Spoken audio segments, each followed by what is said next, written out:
Like he's that guy. Like that. When I think about people, like there's a few comics that everybody loves. Like Ron White's one of them. If you say something bad about Ron White, you might get punched in the mouth. I can't talk to you. Even agents love Ron White. Like he's changed their lives. Yeah. If you start talking shit about Ron White, I don't have anything to say to you.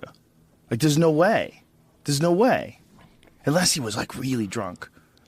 I can see Ron White.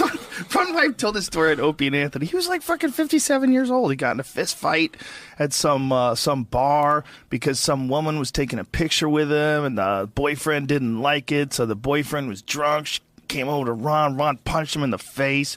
He has to have he has to bring a cop with him everywhere he goes. That's right. He brings a cop with him. That's right. He told me he brings a cop with him. He's got to hire a cop to make sure he doesn't punch people or they don't punch him. He's the best. God, what a good dude. I got this call from Comedy Central to come down and showcase at the Irvine Improv. And I had to be spotless clean for 10 minutes. And I go down there and I really worked on it. And I just pulled away some stuff. And then they called me and they said, you're not in it.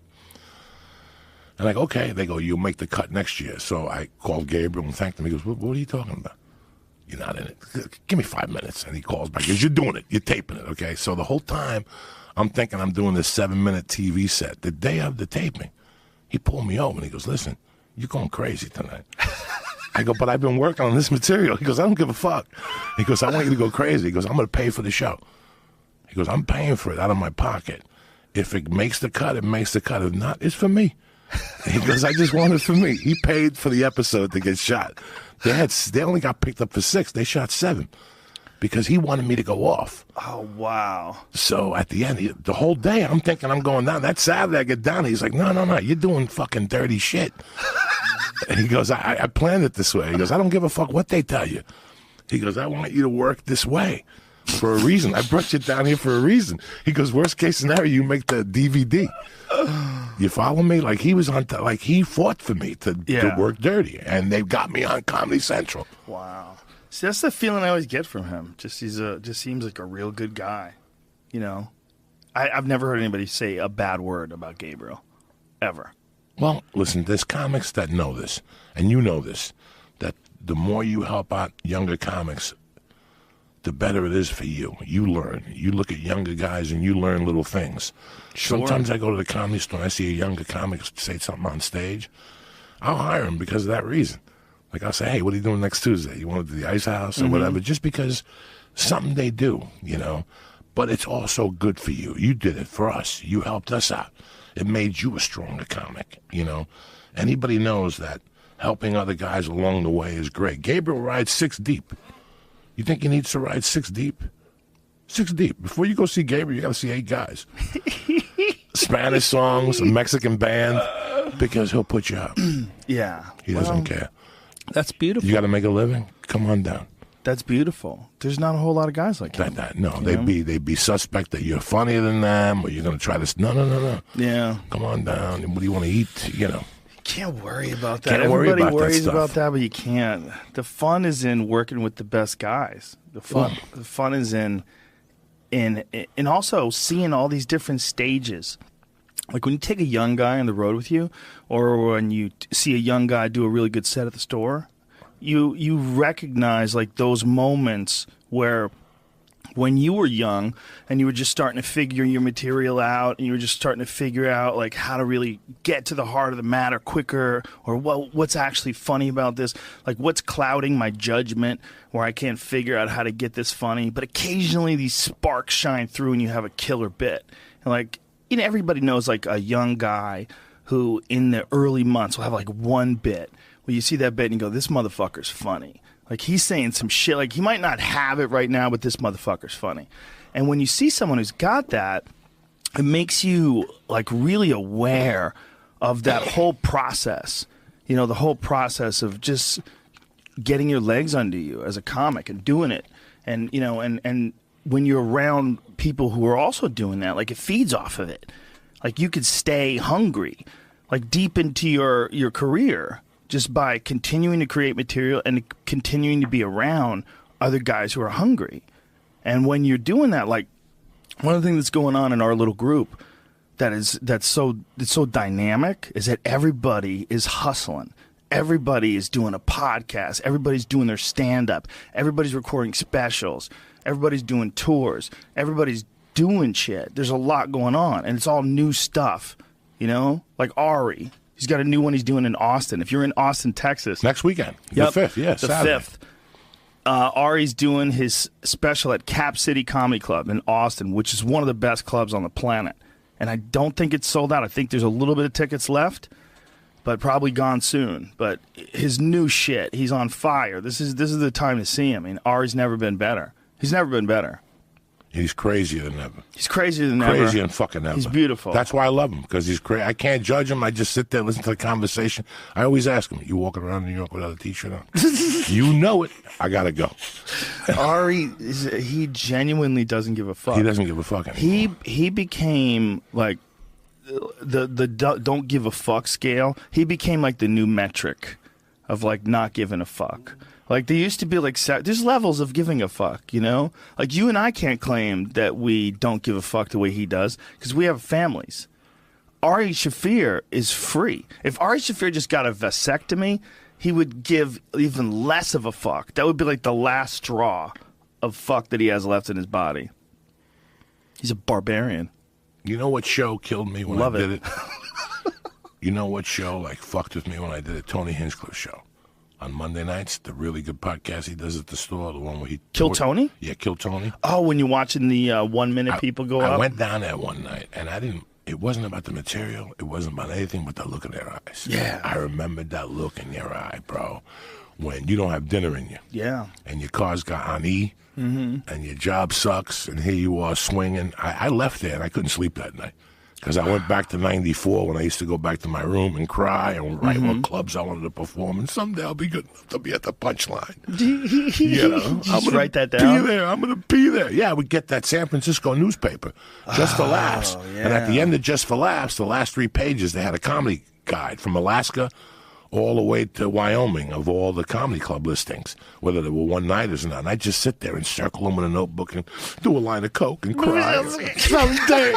Someday I'll be at the fucking Rusty Crow. You know, but that's when I went to Tony Hinchcliffe's show. And there was, you know what it reminded me of? What was that movie? What Rocky movie? Did they take him back to the ghetto to train him? And Rocky 3? When they walked in, all the black dudes had veins in their eyes and shit. Like, they're like, yeah, what up? Like, they didn't give a fuck. He was Rocky. And he's like, remember all these guys, Rock? This used to be you. Yes, this used to be you. Look at their eyes, Rock. What was that? Was that Rocky 3? Yeah. Was it? Jamie? Jamie's on it already. All right, so 2, he fights Apollo again. And 3, he fights Buster Lang. Clubber Lang, I'm sorry. Hey, woman. Was Hey, it 3 woman, guys? since your man ain't got no heart, I bet you stay up every night wishing you had a real man. Was it 3? Bring your pretty little self over to my apartment tonight, and I'll show you a real man. And that was it. Rocky couldn't take it anymore. That was a great fucking movie. The one with When we Clubber? were kids? 82, Fuck yeah. I went to see that a Mr. T. few- Dude, Mr. T at was that one of the shit. most terrifying fucking villains ever in a boxing movie. Now, Joe Rogan, do you remember the Doorman Challenge? The Doorman How he Challenge. became famous? No. Okay, him... Mr. T? Yeah, him and a bunch of other dudes on NBC. There was a show about either doormen or bouncers, and they did something, and that's how he was noticed. Something weird. There was a show about the toughest bouncers for a while, 6 episodes, and he was the main one. Bouncers, doormen, 1980. It was like Wild World of Sports type thing. Hey, go back to that for a second. Jamie, to that Clubber Lang footage, the training footage. I was under the impression that, I remember thinking that he really looked good as a boxer.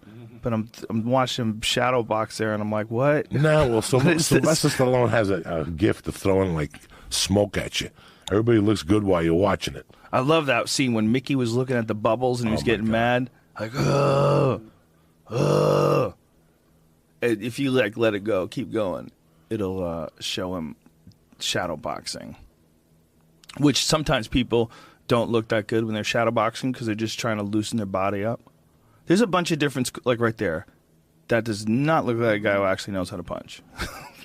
But, It looks like a lot of swinging. You know, it's not. Those aren't punches. They're like a lot of arm movements. Well, he's got a mean haircut at the time. It's 1980. He didn't know what to expect. There's a thing with shadowboxing. Like, some people think that shadowboxing should just be a loosening up thing. They just do it loose, and they let their shoulders go loose, and they try to work on their snap, and they try to move around. But then there's some people that think you should treat it almost as if it's a fight, like as if you're simulating a fight. Like, Jamie, look this up. Joseph Valtellini, shadowboxing. He's a Glory kickboxing champ, and he put out this video of how he shadowboxes, and he shadowboxes like he's in a fight. He doesn't think of it as time off or a warm up or something like that. What he does is he fights like a pretend opponent.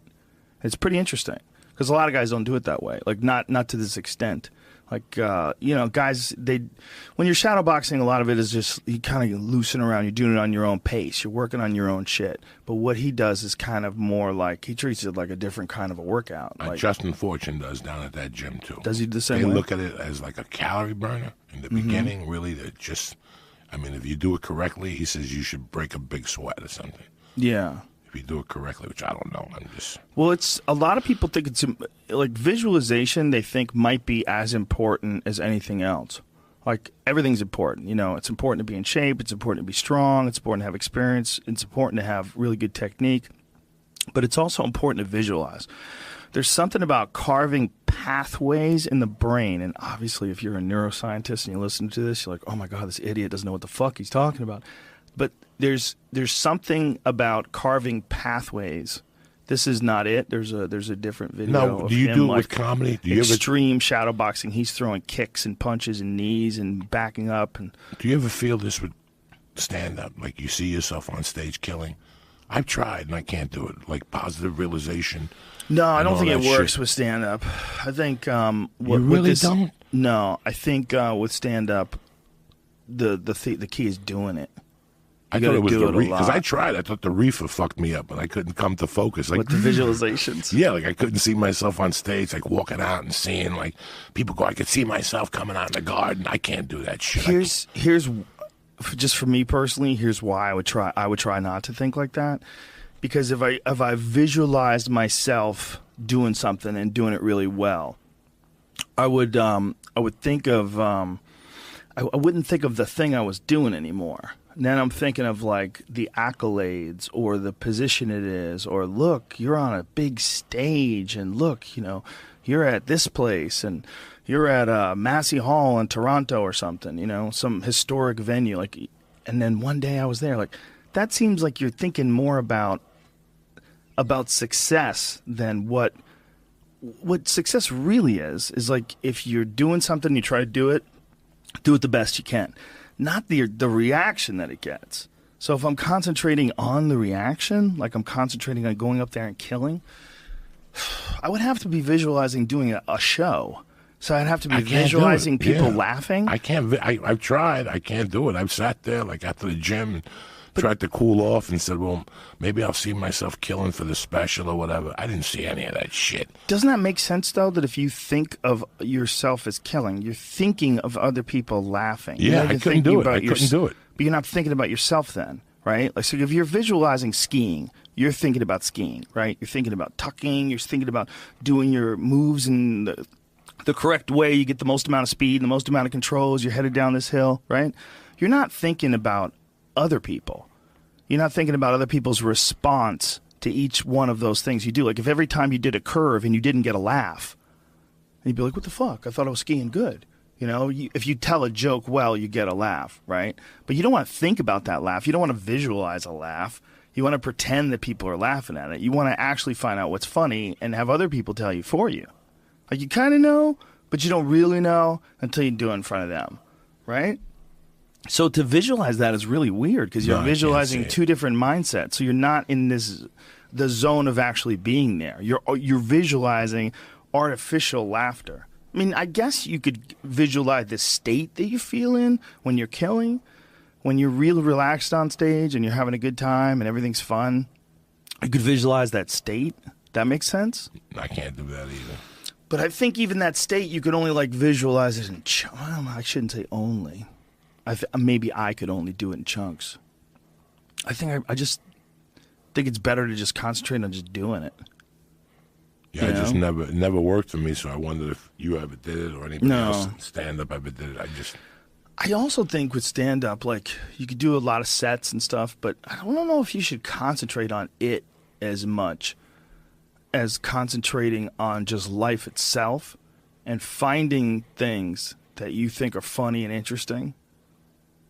You know, because sometimes if you concentrate just on stand-up too much, it almost like narrows your focus. So you're thinking so much about stand-up, you're not thinking about shit to talk about on stage because you're not really thinking about it. You're you know, obsessed with some tour date details or some some thing that might be an offer that's on the table. What do you think I should do it? You know, like, instead of thinking about that kind of shit, you only have a certain amount of resources that your brain has available. And it's when you can stop thinking about, like, if you can just push any career ideas completely out of your head and just exist as a person and then go and do stuff. If you could figure out how to shut that off and go and do stuff, for me at least, it gives me, like, more ideas. I get more ideas that way. And I get...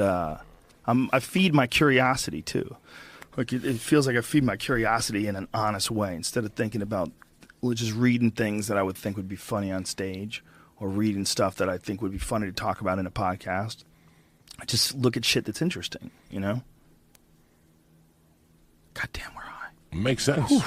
On a 1 to 10, right now, we're cooking. It's up there. I got stoned this morning. I stopped at the weed store on the way up here and ate a little half edible to get the party started in my system. You know what I'm saying? We're about a month away from legal weed. That's it. But it's going to go down for people like me because the edible count is going down to 10 milligrams. I already got the warning from the fucking stars of death. There will be meetings. The guy goes, for you to eat 900 milligrams again, you'll be floated. You'll be fucking stuffed with gelatin at 10 milligrams a star. Yeah, no, there's some shit going around now. I'm also doing that CBD to 1-to-1. That's good too. Oh, not bad at night. This goddamn Jumbo breath spray. This What's medicine, the milligram on this it? medicine from God. This one's 1,000.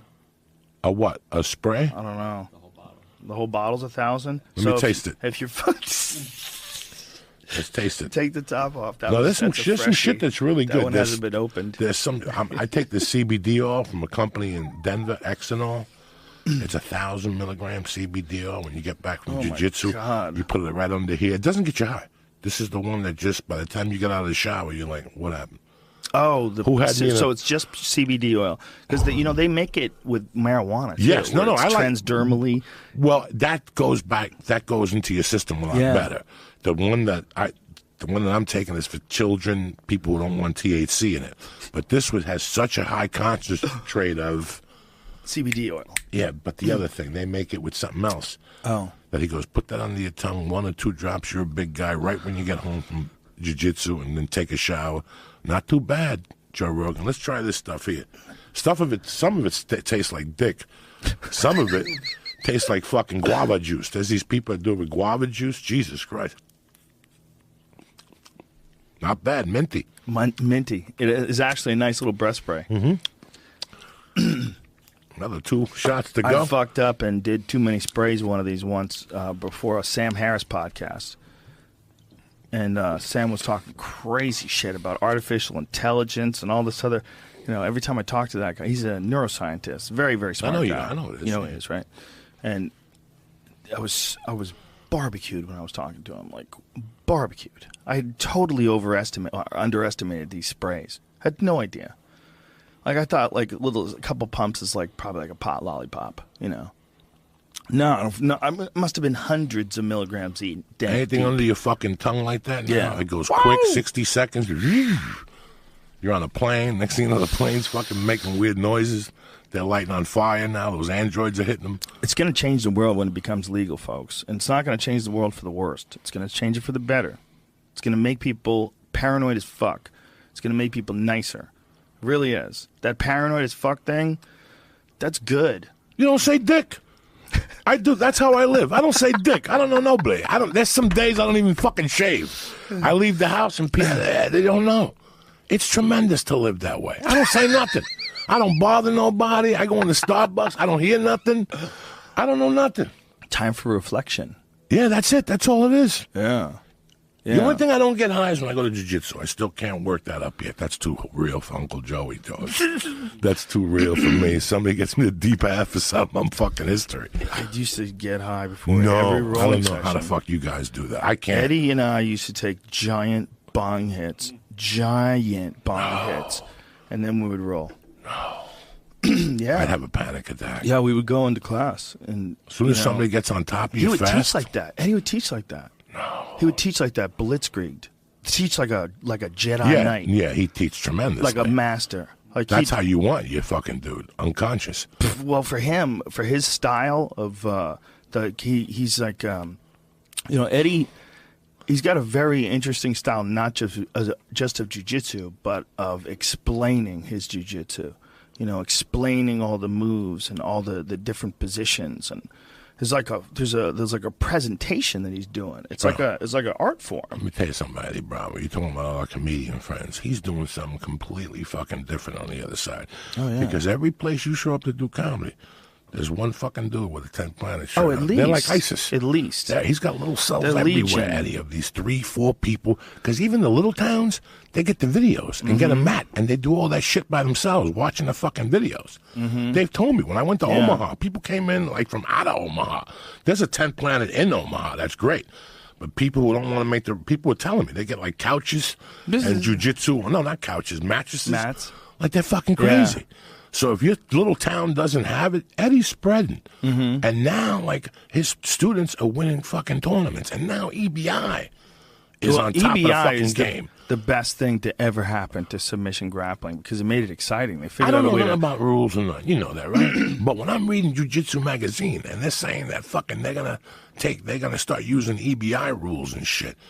EBI is Eddie Bravo Inc., bitch. Yeah. That's Chael Sonnen did it. And here's how beautiful Eddie is. Eddie doesn't even want money for them using it. I'm pretty sure he's like, yeah, I just want those rules to be established as the best rules. Just give me credit. Call it the EBI rules, and you can use them. Smart way to do it. He just wants to spread jiu-jitsu in the right way. And, I don't think there's anything wrong with having a non-EBI rules event either. Like if somebody wants to do like what Metamoris is doing and have these long bouts, and if they go to draw at the end, they go to draw at the end, Not on the podcast. Some other time you got to break everything down. I mean, like there's IBBF and this. There's anybody could essentially start their own rules, like Abu Dhabi, where Eddie choked out Hoyler. They had very interesting rules where the first period of the fight there was no points, and it encouraged you to go for it, right? So you try to submit someone within the first half of the fight, or take it real conservative, which was another approach. And you play super defense for the first half of the fight. Then, at the second half of the fight, you can score points. So you score points for takedowns, you score points for guard passes, near submissions, things like that. So I think their logic was that if they just have no points in the beginning, it doesn't matter if a dude mounts you, doesn't matter if a guy takes your back, if you defend, if you're trying to attack him and go after him, sometimes you'd worried, if I don't get this guy, I might be so far behind in points, I'll never catch up. Like if you just go for it and you fuck up and you wind up in a bad position, then you defend that position, and then you get back to your feet, and then maybe the guy takes you down. That's a sequence of events that if you're counting takedowns and near submissions and things like that can put you in his giant deficit. And if the guy's that good that he could do that to you, maybe you underestimated him and you'll never catch up to him.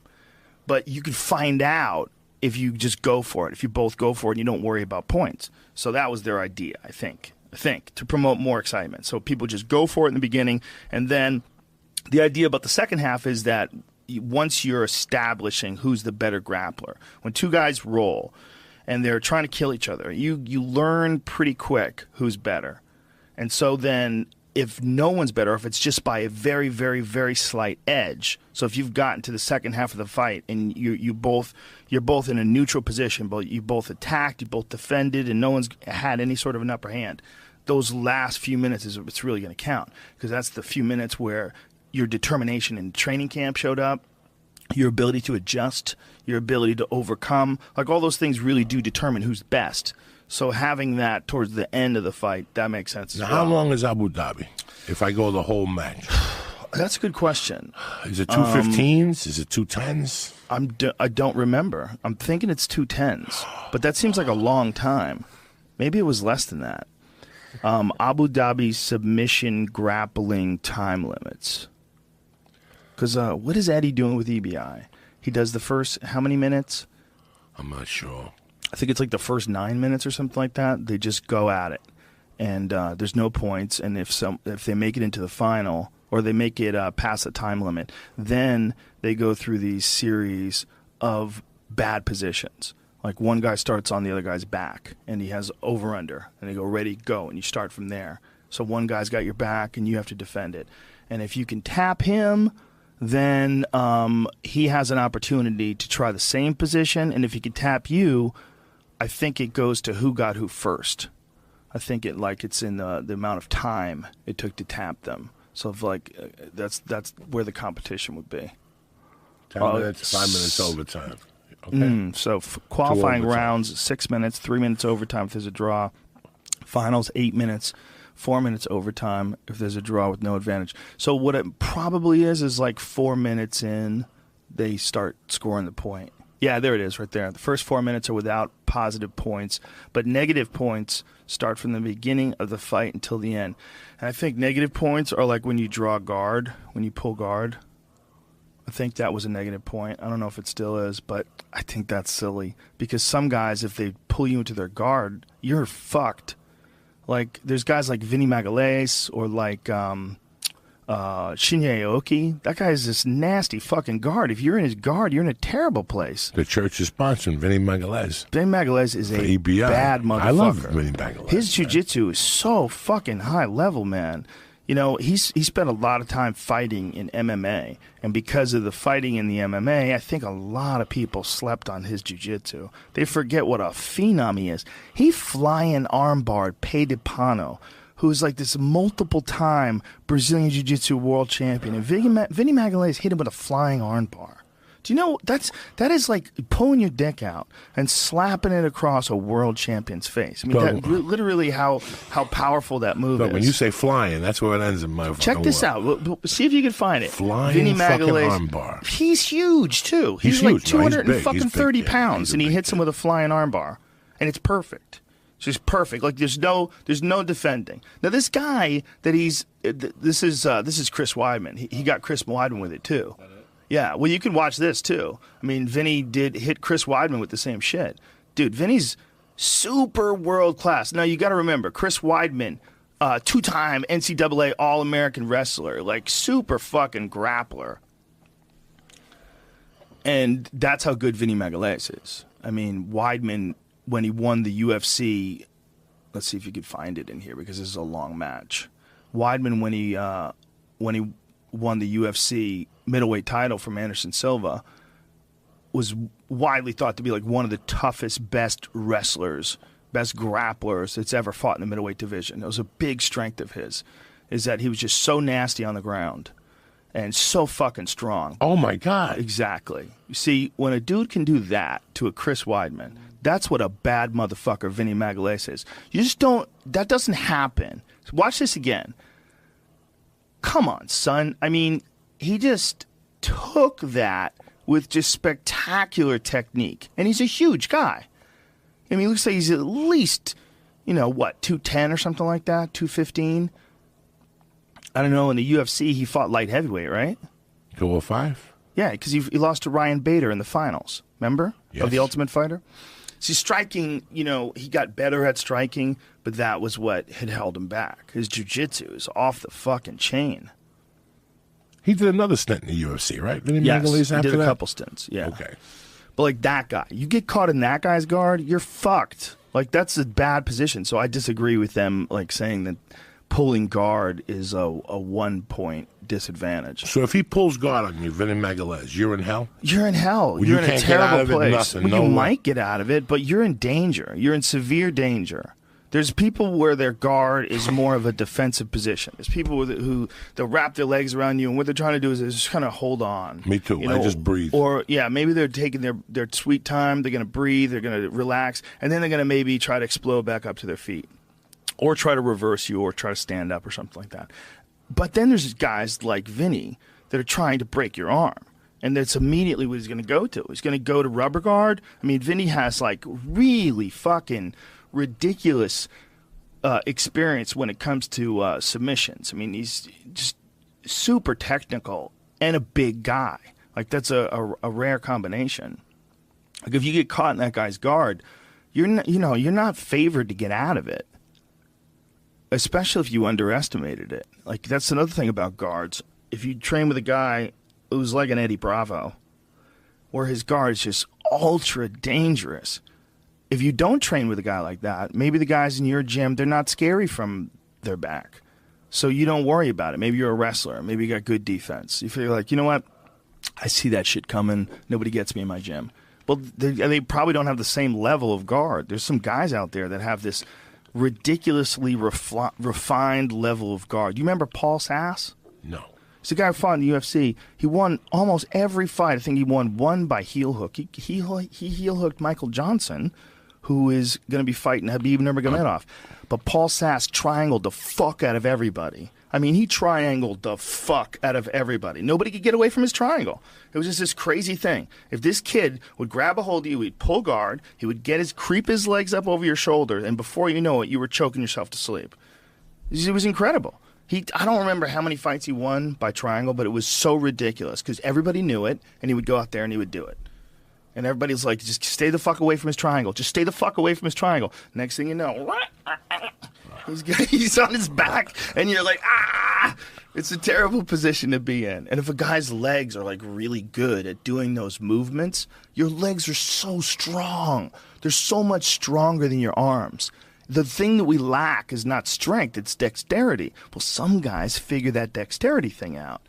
And when you have these high-level guys, you see if you – that was one where he won by leg lock here. But look how good he is, dude. Like when he gets guys into a position where they think that they're safe, this is another leg lock too. Look at that. Oh, this is nasty shit, man. But see, this is my point is that, like, there are guys that are super, super dangerous off their back. It shouldn't be a negative point. And Michael Johnson has not thrown a punch. Has not thrown a punch. So even if you just mess with him. Yeah. He got tore up here. I mean, this is a bad position. Did they get rid of Paul Sass? Did they get the UFC cut him? I think so. I don't remember. I mean, he didn't win all of his fights. He was a tough, tough guy. But, man, his submissions were awesome to watch, and he fucked a lot of guys up off his back. And this is an MMA, whereas actually, oh, damn, that's nasty. And then he tapped right there. And this is an MMA where you can get punched. In Abu Dhabi, you can't even get punched. So you can get much deeper into positions and not worry about being vulnerable to strikes. So guys like Gary Tonin, who's like one of the best in the world right now, he's known for his leg locks, and he tacks off his back all the time. So to think that guy gets a negative point because he's attacking off of his back, to me, that's loony. That's loony. If he gets a hold of you and you're in his guard, you're going to get your knee ripped apart. That guy's a knee ripper. I mean, they're all the Danaher Death Squad. That's what they call themselves. You know, John Danaher. Yeah. Dude, he's got like 100 knee rippers over there. He's just got super technical leg lock guys, and they're all doing it, you know, primarily off their back. But in MMA, it's way more dangerous. MMA guys can punch you. I don't like none of that feet shit. I told you once. I told you again. It makes me nervous. Gives me anxiety. Are you one of those guys that shows up for jiu-jitsu class with wrestling shoes on? No. There's always a guy like that. No. There is a guy at my place, and you don't want to fuck with him or say something about his wrestling shoes. He don't speak the language. He's like from Bulgaria. Oh, yeah? Yeah. 1 minute you're in his guard, next minute you're swinging around in the air. And he's like a Sambo guy? Yeah, I'm 200 pounds heavier than he is. Dude, those guys are terrifying. No. Like the first day he came in to visit, and all you heard was ba-ba-ba-boom. Yeah. And he didn't really know. Like, he just is a great guy. Yeah. He thought he was still in fucking Camaraderie over there. Well, they were probably great guys. Hard training great over guys. there. His buddy's a blue belt, always takes the time to teach me something. Great guys. He didn't mean it, but he just has the strength of dead fucking mules, bro. Those skinny guys from Russia, whatever, those little Khabib neighborhoods. Khabib. Those motherfuckers, they don't pick up weights. They pick up trees and shit like that, and they know how to handle off balance and stuff. Yep. It's a really beautiful thing to see. I stayed one day afterward as I was getting dressed, and he was teaching, like the higher belts. Like they were flying. Yeah, those Sambo guys, especially, there's two types of, there's combat Sambo, which is like what Fedor used to fight in. You ever see that? Where they put headgear on, and they have like a judo jacket and MMA gloves, and they beat the fuck out of each other, dude. That's one kind of Sambo. That's more of, it's kind of a hybrid. It's almost like they have the judo jacket. They wear a fucking judo jacket and shorts on. The guy who's the World Series of Fighting heavyweight champion, I don't forget his name, but he's a Russian gentleman. He's a guy who Ignov, is that his name? God damn it! But he's the first guy to beat Fedor in a long time. He beat him in combat Sambo before Fedor wind up losing in MMA. Yeah, Ivanov, Blagoy Ivanov. He's a tough fucking guy. But he beat Fedor in that combat Sambo stuff, where they had the judo jacket on and shit. And I think it was before Fedor was, went on that losing streak. Now, combat is when obviously you show up with fucking swords and shit. No, it's just MMA. It's MMA with a judo jacket on. Now, what's Chris Herzog teach? That's a good question. What does Chris Herzog is big time Sambo. This guy comes over and does seminars in Rochester. I would have to look at combat or the other. I don't know. I mean, I'm sure there's a bunch. I'm not that well versed in Sambo, but there's two different styles of Sambo. A lot of times people confuse the two of them. Like one time I was watching a fight, and they were talking about this guy's Sambo background, and the commentator was saying that he didn't think that in Sambo there were strikes, so he probably won't be as comfortable with getting hit because he's a Sambo guy. But what he didn't realize is he actually came from that combat Sambo background, which is the Fedor background, which is where they would have these fights where, have you ever seen it? See, pull up combat Sambo, because it's kind of wild. It's weird looking. Like, it's high-level MMA, but they have judo jackets on and headgear, and they're kicking the shit out of each other, punching the shit out of each other. I mean, it is MMA, but there's also grappling, too, and they're aided by the thing. Yeah. I mean, this is weird looking, right? I mean, they got a fucking jacket on, and they're doing MMA. It doesn't totally make sense. No cage, Look at that. Oh, shit, son. Oh, my God. That was a 360, too. Yeah, so, no cage I like a lot. I've been saying this lately. I think this is stupid. I think cages are stupid. I think if we have a floor that's big enough to have a basketball game, you have a floor that's big enough for two dudes to fight. Fuck. Come on. You put down some mats. No more walls. This pushing each other up against the wall is stupid. Unless you're fighting in some hallway. Why are you fighting in a hall? Go outside, out in the woods. You crazy kids. They did it in Russia, man. They had a fucking MMA fight in a football field. So what the fuck were you talking about in the weigh-in today? You were dropping some knowledge on me about some gym where they're fighting. That movie, the fucking movie with the black dudes. What's that movie that the kid came out here, Billy Corbin did? Oh, Dogfight. Yeah, then when we were talking about Dogfight, and then you were talking about some gym, and you said you'd save it for the podcast. This is what I was telling you. Like, do you know what happened with Conor McGregor and Nate Diaz? With the bottles. They threw water bottles at each other. Right. Plastic water bottles. They got, well, someone might have thrown a Monster Energy can. Did someone throw a can? Maybe. See, if it can hit you or someone you care about, that would suck. The water bottle's like, come on. Anyway, they got fined $150,000. And you definitely shouldn't fucking throw water bottles, right? So part of me is like, well, if they could discourage throwing water bottles, that shit's stupid, right? But did the altercation's probably good for business. The altercation, I mean, I get excited. I see Nate Diaz and Conor McGregor screaming at each other across, fuck you, yo, fuck you, and they get crazy with each other. It makes you excited, and I think that generates pay-per-view buys. I don't think Conor's stupid, and I don't think Nate's stupid. I think they're smart. I think they know what they're doing when it comes to that kind of stuff. So that's a part of the show. I mean, did you really think he was going to hit him with that water bottle?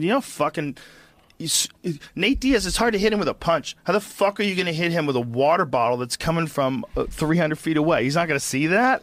He's not going to move out of the way of that water bottle. I mean, what they decide to get upset about and what they don't decide to get upset about is what's weird about athletic commissions. Like one of the things they were talking about whether or not they were going to test Nate for his vape pen because he had a CBD vape pen, which is CBD, not even psychoactive. It doesn't make you high, but it does alleviate some inflammation, and it provides people that have back pain or something like that, or especially after a long fight, provides you with a little relief. But what's crazy is the only reason why they would want you to not do it, obviously it's not performance enhancing. You're not performing anymore. The performance is over.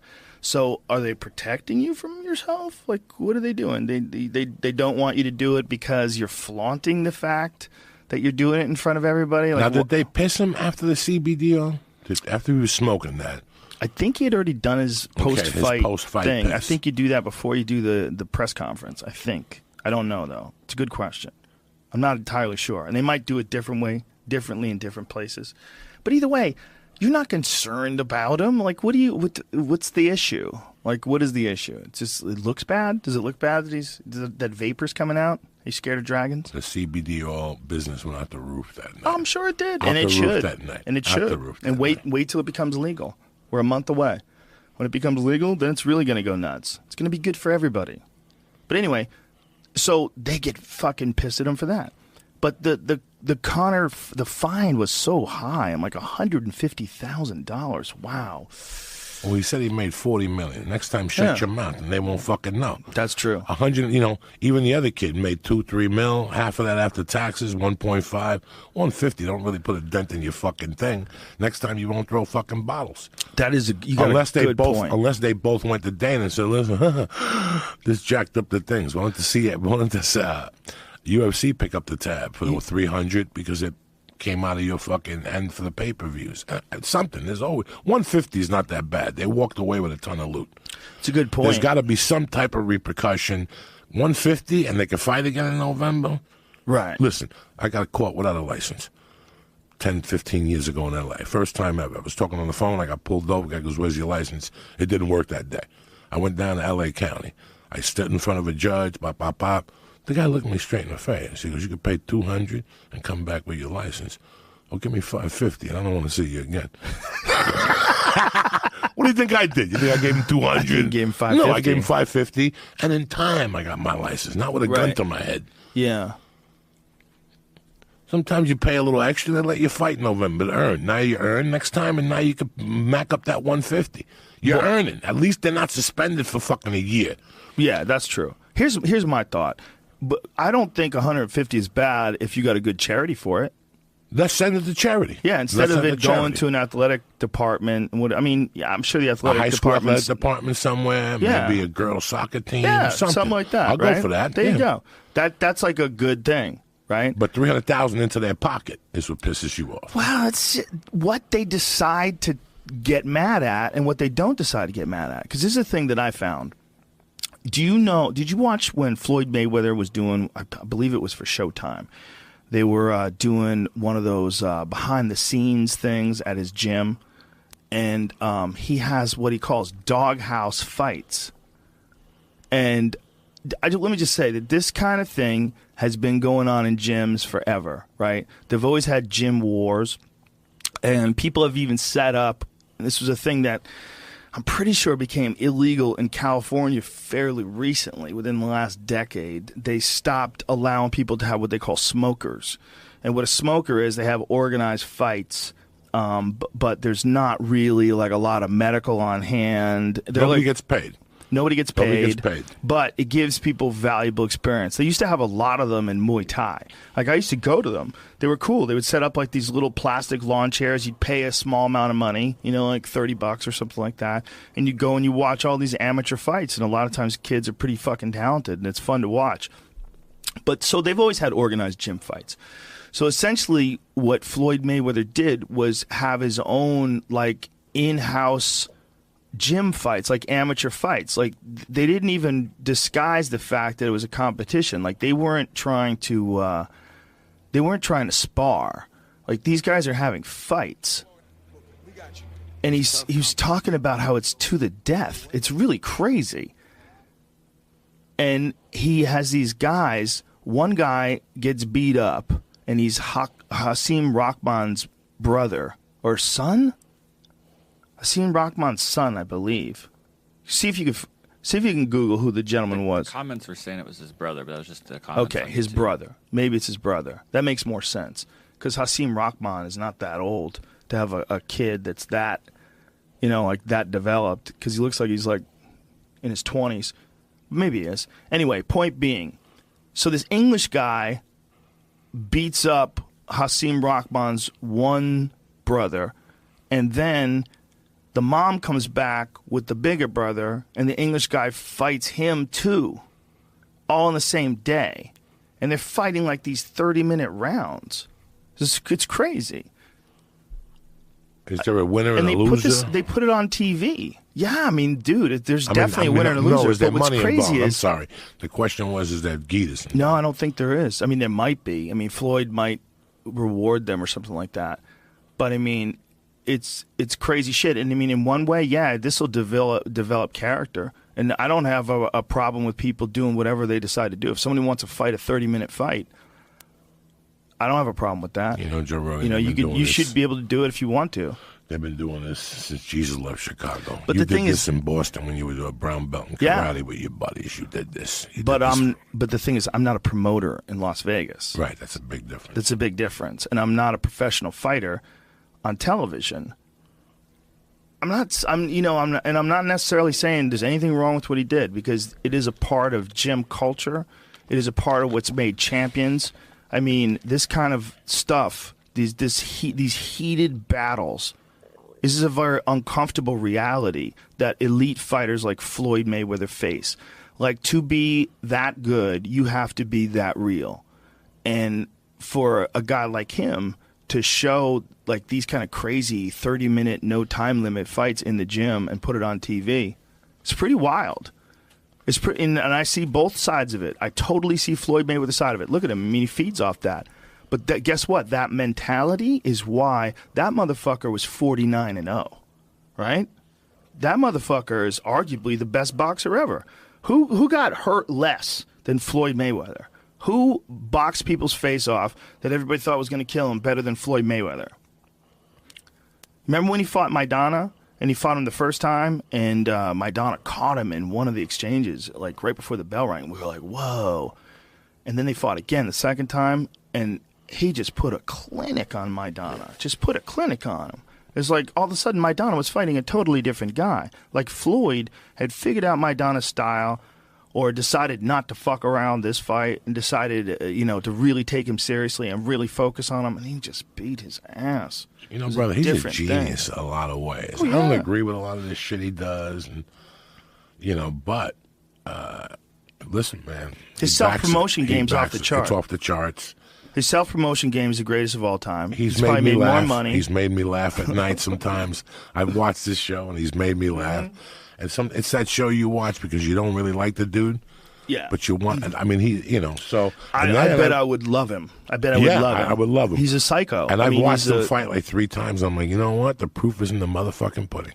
Exactly. That's it. Exactly. Proof is in the pudding. Let him do whatever the fuck he wants. You don't get a guy like that unless he's a guy like that. You don't get that 49-0 unless he's that kind of dude. But I think he handles it as good as any fucking human being that could be in that position handles it. It's a crazy position to be a young guy and be worth that much money, and your nickname's Money Mayweather. I mean, who the fuck names himself Money? I mean, he's hilarious. I ain't got nothing wrong with you if you talk shit and back it. Yeah, not anymore at this exactly. point in my life. You know what I'm reading right now? A buddy of mine gave it to me, Hollywood Henderson. Are you old enough for that? Hollywood Henderson was a Dallas Cowboy. That was the real deal. You understand me? They don't even make them like that no more. Showed up rookie day. I'll give you the article with 3 hits of acid, a gram of blow. Right here, the Thousand Oaks.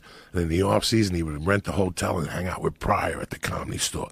Wow. Hollywood Henderson was the lad with Pointer Sisters. This was before Rick James. And before they played the Denver Broncos, this is his claim to fame, he went on national TV and took a can of Orange Crush, what the Denver Broncos drank, that soda, and he fucking crushed it with the juice in it with one hand.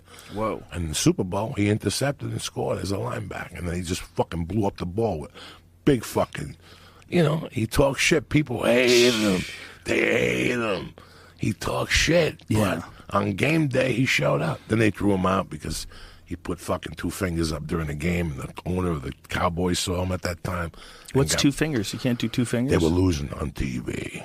On national TV, and Hollywood Henderson, the camera came over, and instead of watching, he advertised a towel. He goes, yo, if you need these towels and shit.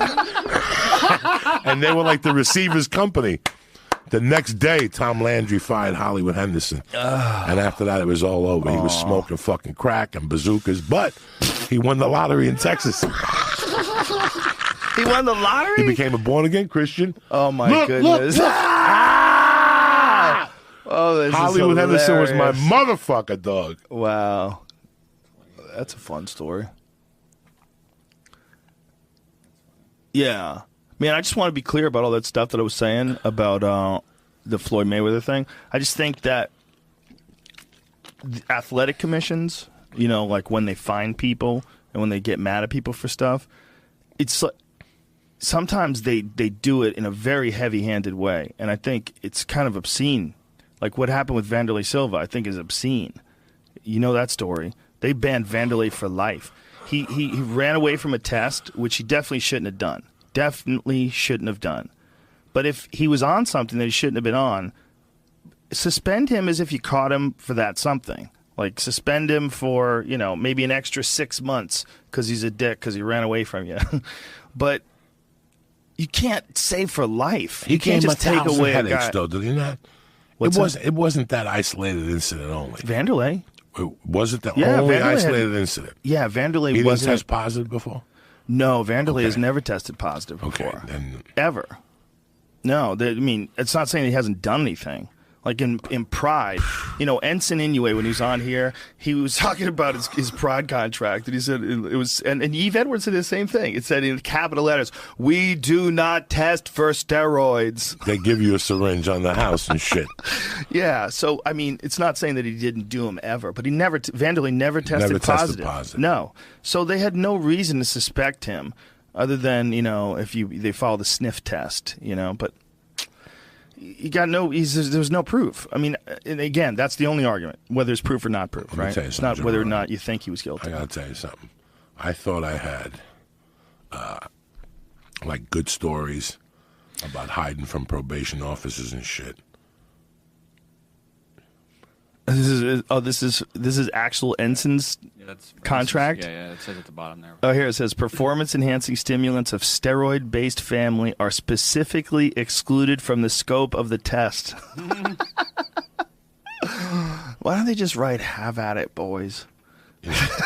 And gals, too. Shit. I've hidden from some. Everybody. There was one probation officer in Boulder that used to fuck with me, so I had to hide from him from time to time. But I've heard some stories years after about some of the Brazilian fighters and shit, what they've done with us duggos down there, whatever the fuck it is.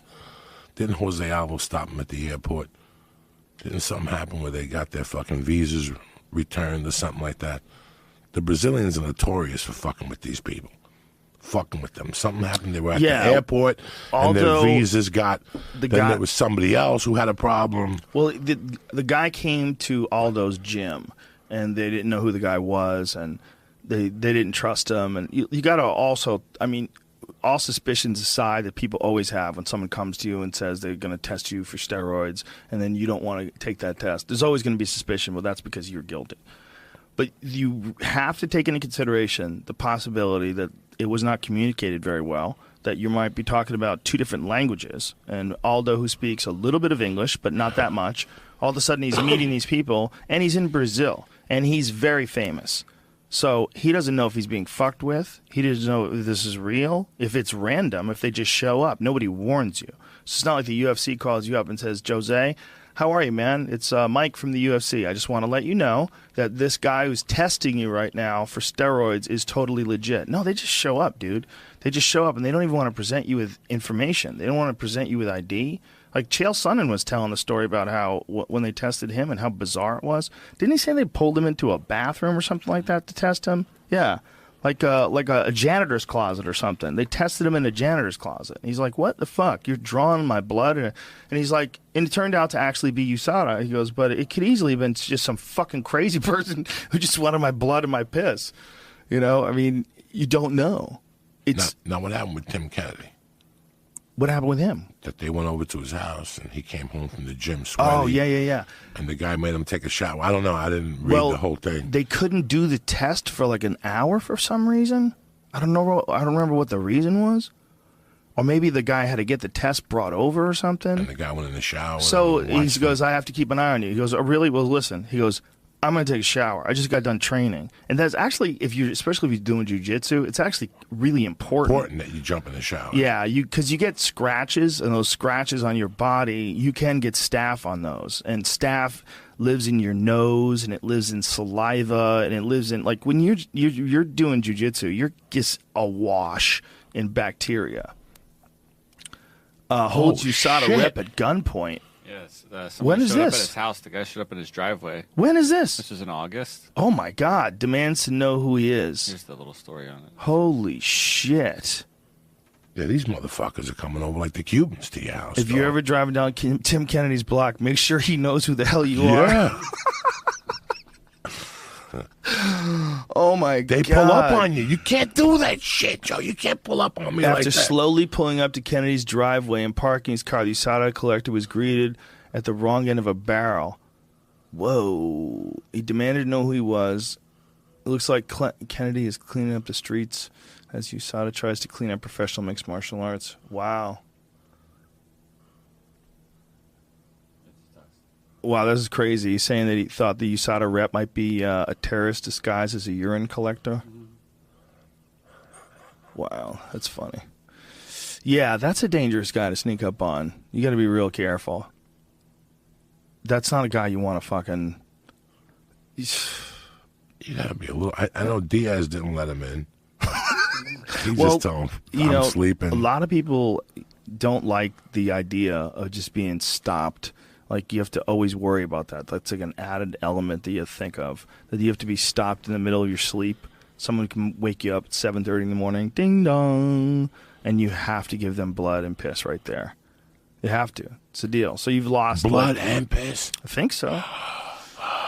I think at the very least they're testing blood. I know Nevada was doing urine too. I wonder if they're still doing urine. But the more stringent tests apparently are all blood based. It's you have to give them your schedule, where you're going, what time you're training. Cowboy got in trouble. That's tough. Cowboy got in trouble because they said, we're at your ranch. He goes, well, I'm at the UFC. And he's like, you have to let us know where you're going. He goes, well, doesn't the UFC tell you I'm going to be here? He's like, this is where I'm going. Like, I'm promoting the UFC. I'm here for the UFC. I got a fight coming up.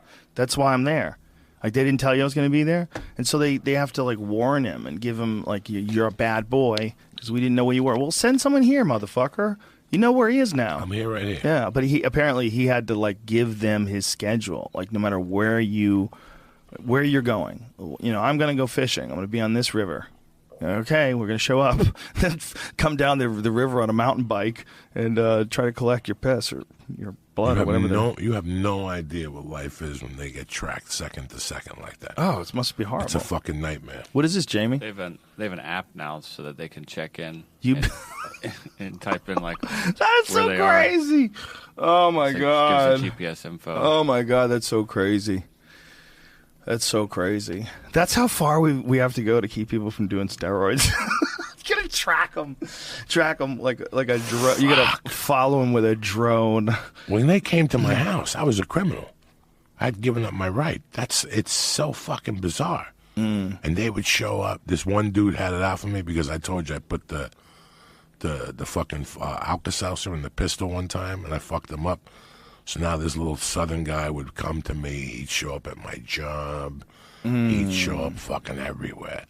And like twice I gave him piss, but at least I got to talk to him and shit. He wasn't a bad guy. He wasn't like not a heavy at all. The one time I just wouldn't let him in. And then he filed me for a probation violation, but I proved I wasn't there. I was at the airport. So. Yeah, it's when someone... I can't do it no more. I couldn't check be in in with someone, now. that would put you in a weird position with that person.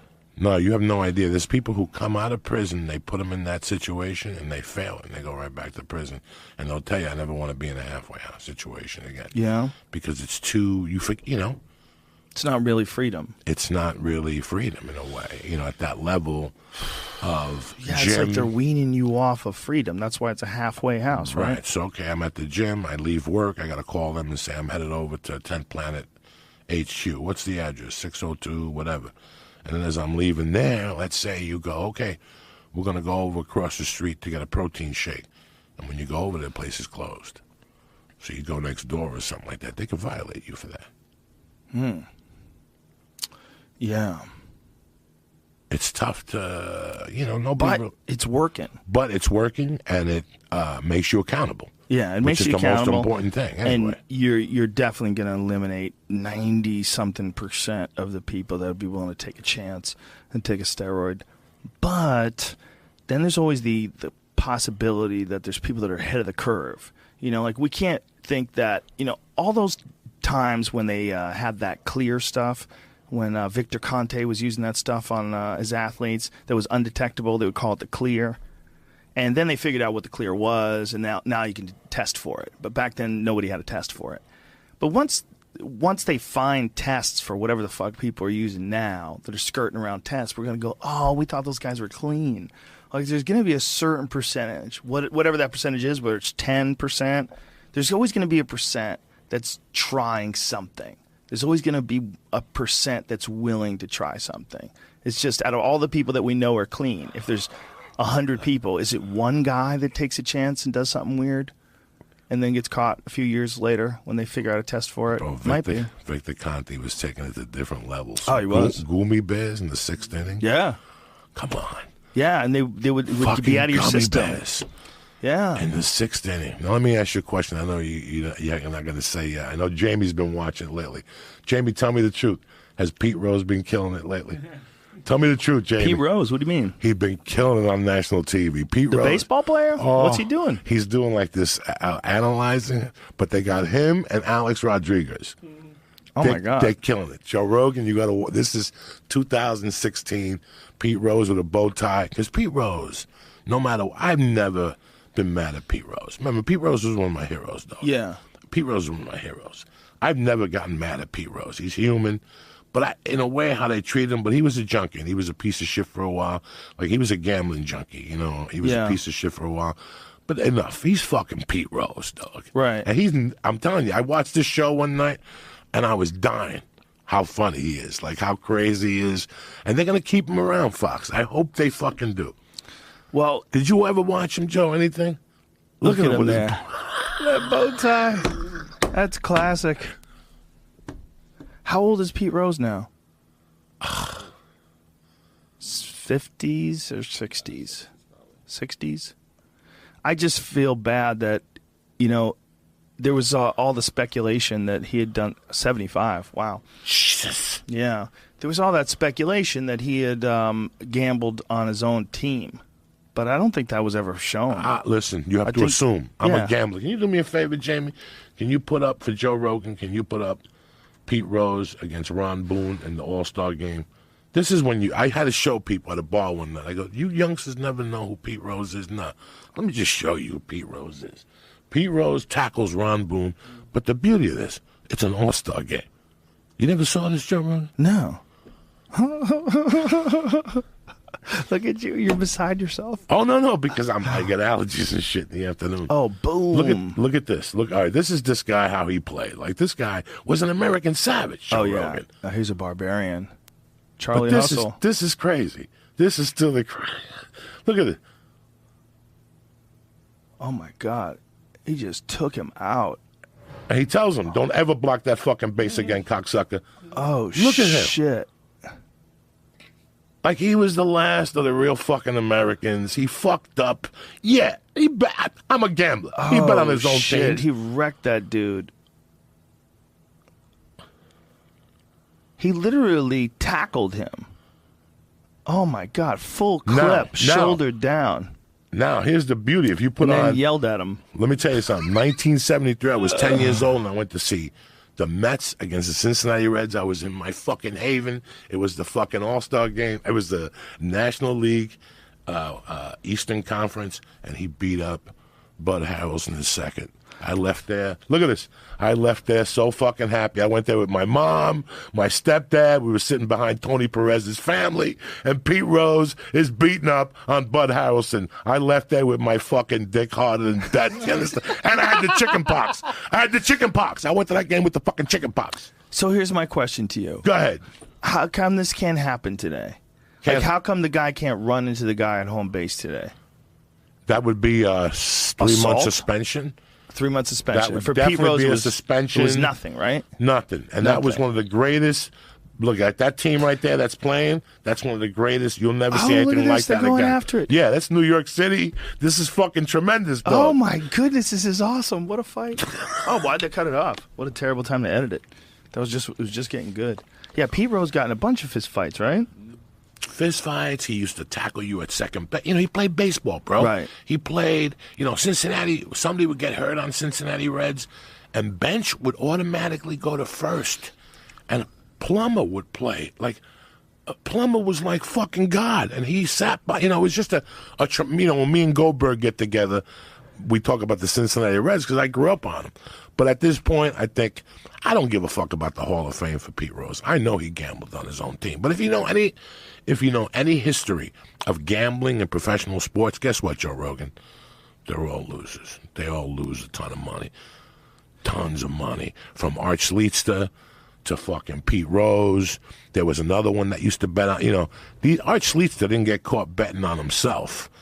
But he's known to fucking lose everything on professional gambling. These guys all called right from downstairs. Don't you think they're the only ones who did it? Is that what you're trying to tell me? I have a brother who's a fucking moron, but he's married to my sister, and I know he's a dumb fucking loser gambler. I can't call him and say to him, listen, fucking Malik Shaw, his ankle's hurting tonight. Bet against him. Whatever. I can't. You know what I'm saying? I mean, a lot of fucking people do it. Pete Rose, they hate him. He used to tell him, fuck you. When you play like that, what do you think? You don't think the rest of your life is telling people to go fuck themselves? Who does that in 1973 in an All-Star game? Doesn't mean anything. So the players didn't like him? Like that, he was against the fucking system, like since day one. Then he went and he became a player. See, when he was gambling on himself, he was a player manager, supposedly. Okay. A player manager. But me and my gambling mind, he'd been gambling the whole time. You know what I'm saying? Right. Let's not say that he just started gambling one day. No, he'd been gambling the whole time because in the 70s it was a little less frowned upon. Who do you like today? I got this horse in the third race. You know what I'm saying? Yeah. And one day that basketball bet and that football bet becomes a baseball bet. Well, bookies were really common. Common. Everybody had a book. It's less common today? Yes, today because everything's done on computers and people could do stuff like that. But 30 years ago, August, this skinny guy would lurk at the bar you went to. Mm-hmm. And that's the book. There he is. What do you want to do? You give him cash. After 3 or 4 or 5 fucking weeks, he starts letting you bet on credit. What do you think they're worried about why they keep gambling like that illegal? Do you think they're worried we're just going to go crazy and just gamble all the money away? Like, what are they worried about? Like, why would you protect someone from gambling? Are you trying to keep people prosperous by removing the threat? They can't do it, so because they can't do it, a lot of people who'd fall into gambling won't because we're going to protect them from themselves? Because that doesn't seem to make any sense to me. I think some states look upon it like, when I was a kid, the reason why my parents did numbers in the city is because they gave you a ticket in the city and a felony in Jersey. So wait a second, Joey. With all those degenerate motherfuckers in the tri-state area, what you're telling me is if you got arrested for gambling in New York City in the 70s and 80s, you got a ticket. The cop said, what are we going to do? I got 1,000 of these motherfuckers popping apartment buildings all over the place. If you went to Harlem in the 70s, it was all little bodegas and everybody took action. Whether it was numbers, the Knicks, the Brooklyn number, the Roosevelt number. Remember, there's 5 numbers that come out in fucking New York. Did I ever tell you my grandmother got arrested? Yes. For one of the numbers. You run numbers. It's something that you do in the neighborhood. You become a part of it. You get accepted. Okay. For years, okay, everybody, well, I did, I don't know about you, once a month, even if I over-exaggerate, once a month, somebody would pull me aside and go, hey, man, you know anybody who wants sneakers? What do you got? Yeah. I got Converse. Okay, they usually go for 20. For you, I'll give them to you for 7. You don't even ask. You just know they're stolen. You know what I'm saying? I'm not going to embarrass you. Right. You come to my house. You're my friend, right, Joe? You come to my house. Joe, how you doing? This is kind of embarrassing. My cousin, he owns a store, and he's having a sale on TVs. I know it's 6 o'clock. It's a little late, but they're Trinitrons. They're 400 brand new. I need 100. They're in a box with a warranty. Christmas is coming. You don't ask if they're stolen. That's a regular fucking day for a guy in Pittsburgh, Connecticut. Is that more of an East Coast thing where people come to you with an open van? Well, I'm not an open van. I'm talking not people, not strangers. I'm talking about Jamie. You know Jamie 3-4 years, and Jamie's got a cousin that gets watches. Right. He gets the best watch in the world, Malaconta. They're $52,000, but Jamie can get them for 22 cash. 22,000 and 20 goes to the guy, and Jamie gets 2 off the top. Are you going to torture Jamie and embarrass him? Like, so when did you get this? Am I going to get arrested? No. Give him the 22 grand and move on with your fucking life. Right? Is that bad karma? Who knows? Buy stolen goods? No, because Montecunqua gets the insurance back from you, and they get it even higher. They get the retail back. They don't even get the wholesale, so everybody makes out. Nice. If you take it off somebody's watch and put a gun to his head, then you got to bump into something bad. Right. The physical act of taking it from a person is different from no matter a what, truck there's something disappearing. involved, but you don't have nothing to do with it. Somebody shows up at your doorstep. It's 2 weeks away from Christmas. What a surprise. You have the Nintendo game my son wants, or the PS3, or the PS. How much are those things brand new? 300. How much? 300. 300 brand new. I show up at your house for $1.25 with 3 of them. You're going to take all 3 of them. I know a dude who thought he was buying a stereo, but he's actually buying bricks. He got one of those stereo Right, back. but he's a fucking half a Momo. He stopped at the street and bought it from a guy named Jamal. I had a guy, I was buying pet food. I pulled into this parking spot. I got out, and this dude literally opened the van like he was going to take me in and fuck me. Like I was like some little kid. He was about to scoop up out of the woods. Like it was a molester. And I'm like, what? Like, what do you got? And he's like, stereos. You want to buy a stereo?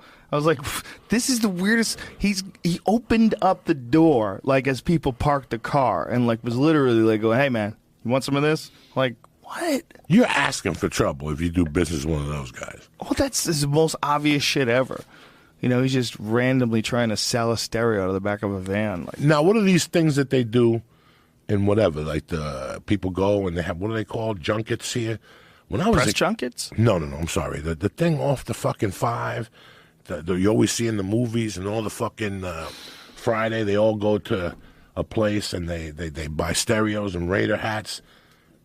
It's swap meet? Swap meet. Oh, yeah. Okay. Well, in L.A., it's a swap meet. In Jersey, they're called, what are they called? Flea market. Something like that. Yeah. Because when I was a kid, Jamie. I used to go to where they used to do the bicycles, whatever, the streetcar races. Yeah. And next door to it, they had whatever was called. And you'd go there, and they had pretty much shit that was stolen. It was just a festival, and they charged a table fee because everything was 50% off, even the sneakers, I remember. And then we found out that the guy would go to the fucking factory and jump over the fence and take all the sneakers that were mistakes.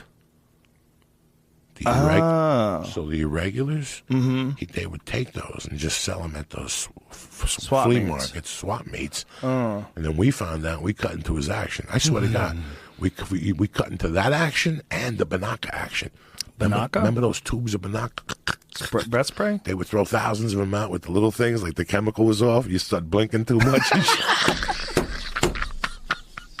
like the chemical would be off. Then it was pepper spray, like real pepper spray. Like people would spray it, and you see what happened. It's not regular Banaka. What is that, tear gas? It was like the tear gas.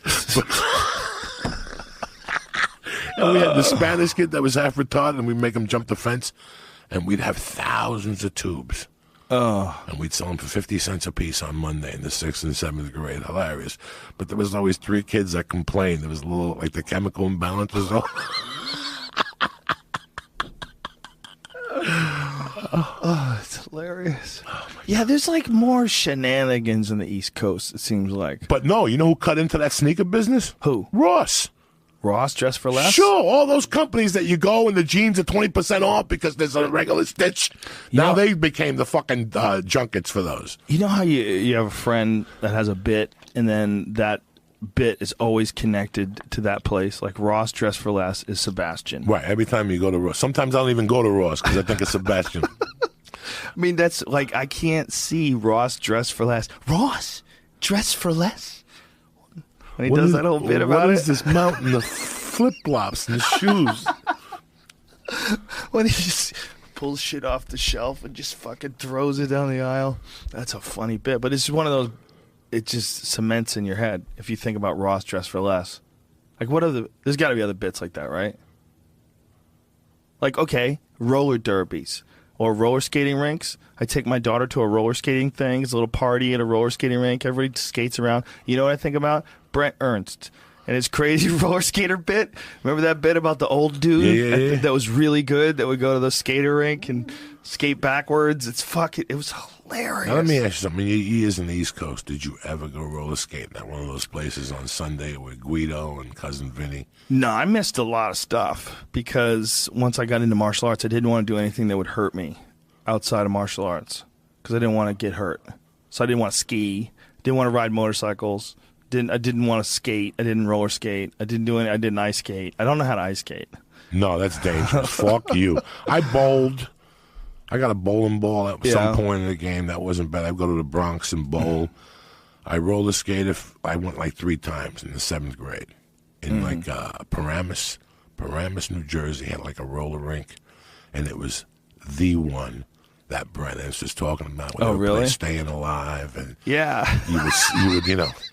First, I was afraid. I was petrified. Well, Brett would do this bit, and he would do it with music, and like they would flash the lights and shit, and he would. I don't want to give it away. I don't think he does it anymore. But if you haven't seen it, go find it if it's online somewhere. It's hilarious. I used to go to the one, and the Brent guys Ernst. that took me were older than I was, and for me, it was just to skate around. For them, it was to pick up chicks. You follow me? Right. And they would get all dressed up and shit, and then they would roll around. And if you went up to a girl and asked her to roller skate, that was the beginning of the relationship. That type of shit. And they played disco music, and I went like 3 times. It wasn't for me. But the best thing, a guy had a wig and he fell, and the wig fell off, and everybody surrounded him. And that was my highlight of the fucking roller skating rink. I never went back to the roller skating. When did you know that you just... Did you have a point in your life where you knew that you were going to be a comic? Did you have but did you ever like look back at moments like that where the guy falls down, his wig falls off, and it's your favorite part of the day? No, that was the whole thing. Like, you laughed your ass off. I love laughing. Yeah, I know you do. I love laughing at the fucking most absurd. Like when I saw a guy get hit on a snowball in New York City, like on a bus, like when people throw snowballs at each other. Right. And I was in the back of the bus, and this guy sat in the area where people get hit with snowballs, and the window was open. And I'm like, this motherfucker's going to get hit. I'll never forget this. It was like deja vu. And all of a sudden, sitting in the back of the bus, and this guy's happy. He's talking in Italian. He was like a tourist. He was a tourist Italian. And it was the day after the storm in the East Coast where it's sunny out and that snow's melting, but kids are out. They don't have school, and they're throwing snowballs on Kennedy Boulevard. And this guy gets on the bus, doesn't close the window. Rule number 1, as soon as you get on those Kennedy Boulevard buses, you close the fucking window, Jack. Because there's an area that it becomes like Apocalypse Now. Remember when they threw spears? Remember when they were on the lake and all of a sudden they got really fucked up? They started getting hit with spears. That's how it would get hit with snowballs. And I saw it, Joe Rogan. The guy sitting down, laughing, and all of a sudden you could hear the... and hit him right in the fucking face and knocked him off the chair. He was in the aisle seat, and he went into the middle, and he got up, and he kept saying, "Stubbity buzz. Stubbity buzz." And I'm fucking howling with my little buddies in the back. You know, shit like that you cannot write. Like as a child, the things you saw, like the time I went to the haunted house, that they take you to like the Brigantine Castle haunted house. Me and a bunch of little white Italian kids, we're crazy, but we're nice people. But like 3 of us thought we were better than bad. But what we didn't know is that night East Orange was coming, in one of those black neighborhoods, and they got off the bus. And we're walking behind them. And I told you, Joe Rogan, I seen one of the kids just start wailing on Dracula. Just start beating on Dracula. When you're 13 or 12 and you think you're a bad motherfucker, but some dude's beating Dracula up in the Brigantine Castle, you can't write that shit. Like, that'll stay with me forever, seeing that in the haunted house. Till this day, I don't go to haunted houses because these kids beat up Dracula. Then they were pulling them out, Joe Rogan, and kicking them and shit. Nobody, and the other ghouls are trying to help them. This only happens in Jersey. You can't describe these animal experiences. Well, we were just talking about what happened at a Raiders game. Oh, yeah. Before you were talking about this before the podcast. I'm glad you just brought that up. But about the Raiders coming to Vegas. And you were talking, what happened recently at a Raiders game, Jamie, where some guy got beaten into a coma? Critical. Well, this was earlier this month in October. He was in critical condition after a Ravens-Raiders game. 30% chance to survive. And 2 guys got arrested? Yeah. They just beat him up? Yeah. Do we know what the story was? At the time of this was written, it said it was unclear why the altercation started. They just started fighting on their way out the game. Well, who knows then? Who knows what happened, if that's the case. Say, yeah. But it is 2-on-1. But, I mean, who even knows what happened? Who knows? Well, we're talking about the violence at these games. When Bert Kreischer came to Here we me, go, and he right goes, there. What is this? This is at a preseason at a Jesus Rams game at the Christ. Coliseum. Just fans brutally fighting. It's happened all the time at like any stadium. Just pick a stadium. There's gonna be fights there, basically. Oh my God, this is crazy. This guy just dragged this guy that this other guy was beating up. He dragged the guy over the top of the stairs, and then he started beating him up. Oh my God, this is crazy. This is insane. And there's no security? Where the fuck is security? Well, the preseason game with the Rams, there was no this happened and something else happened. So I guess the Rams didn't want to pay up, and the city didn't want to pay up, and I guess the Rams ended up having to pay up to put security at these games. Now, are Raiders games particularly violent, or is it all sports games? Well, at this point, who the fuck really knows? Right, I mean, like there's a bunch of shit. I've been to a couple Dodger games, and they're not violent at all. What There's about a in couple Philly? arguments and shit. Well, Philly in the old days, I don't know about this new stadium now. With all in the old days, that was get out of hell quick town. They even had the fucking court downstairs. But over the last couple of years, it's like they fuck people up. You're just not getting into a push fight and 2 cops come in between you. Right. It's like 3 guys beating up on you at these fucking events. You're going there with your children to watch a football game, you know. Do you know a guy 2 men get prison for Dodger Stadium Giants fan attack? Huh? Oh, Jesus He's killed, Christ. I'm pretty sure, after a fight after a baseball game. Oh, man. God damn it. Well, this guy was the one that he had a blood clot, and they couldn't find the killers, so they went to the tape. I mean, they narrowed it all the way down to the tickets. For a stupid fucking game. Listen, I could go to a game and have a good time and yell and scream and get 3 beers, and all of a sudden I go, yeah, I like the Giants. And you're like, I like the Cowboys. And that's it. Yeah. But now it's like people come up to you and punch you in the fucking head if you like somebody else. If you're walking out of the stadium and that team lost and you have that shirt on. But if it's do certain teams have like a fan mentality? You know, like there's certain teams in other sports with like, doesn't Manchester United, Jamie, you know something about soccer, right? Don't they have like a certain like rabid fan personality? Like the hooligans, there's like, not just Man U. I think it's a lot. Each team over there, they all have their like little sect, their club, and they just kind of brawl. I don't know, they get drunk and brawl. It's just what they do, I think. Now, does this happen in college football also at these stadiums? I never hear anything about college. They just this year, I think, allowed drinking in some stadiums in college. Up until maybe like a year or 2 ago, you weren't even allowed. I just went to a game at Ohio Stadium. They should definitely not allow them to drink. Yeah, you're only allowed to get like beer, maybe. And, even so. Like, there's no liquor, but that's just there. I don't know how it is. Yeah, but you still got the tailgating, Joe Rogan. Yes. That's where the damage is done. Oh, for sure. Yeah. but don't allow them to keep the party rolling while they're up in the stands on your still stop after property. like halftime. Yeah. Like, They stop like in the third quarter Yeah. in some places. Years ago, I know Giant Stadium stopped in the third quarter. Our discussion this morning was about they're building the stadium right across from the Mandalay Bay. Like, where they're thinking of building. And I'm like, man, a fucking Sunday to get out of here now?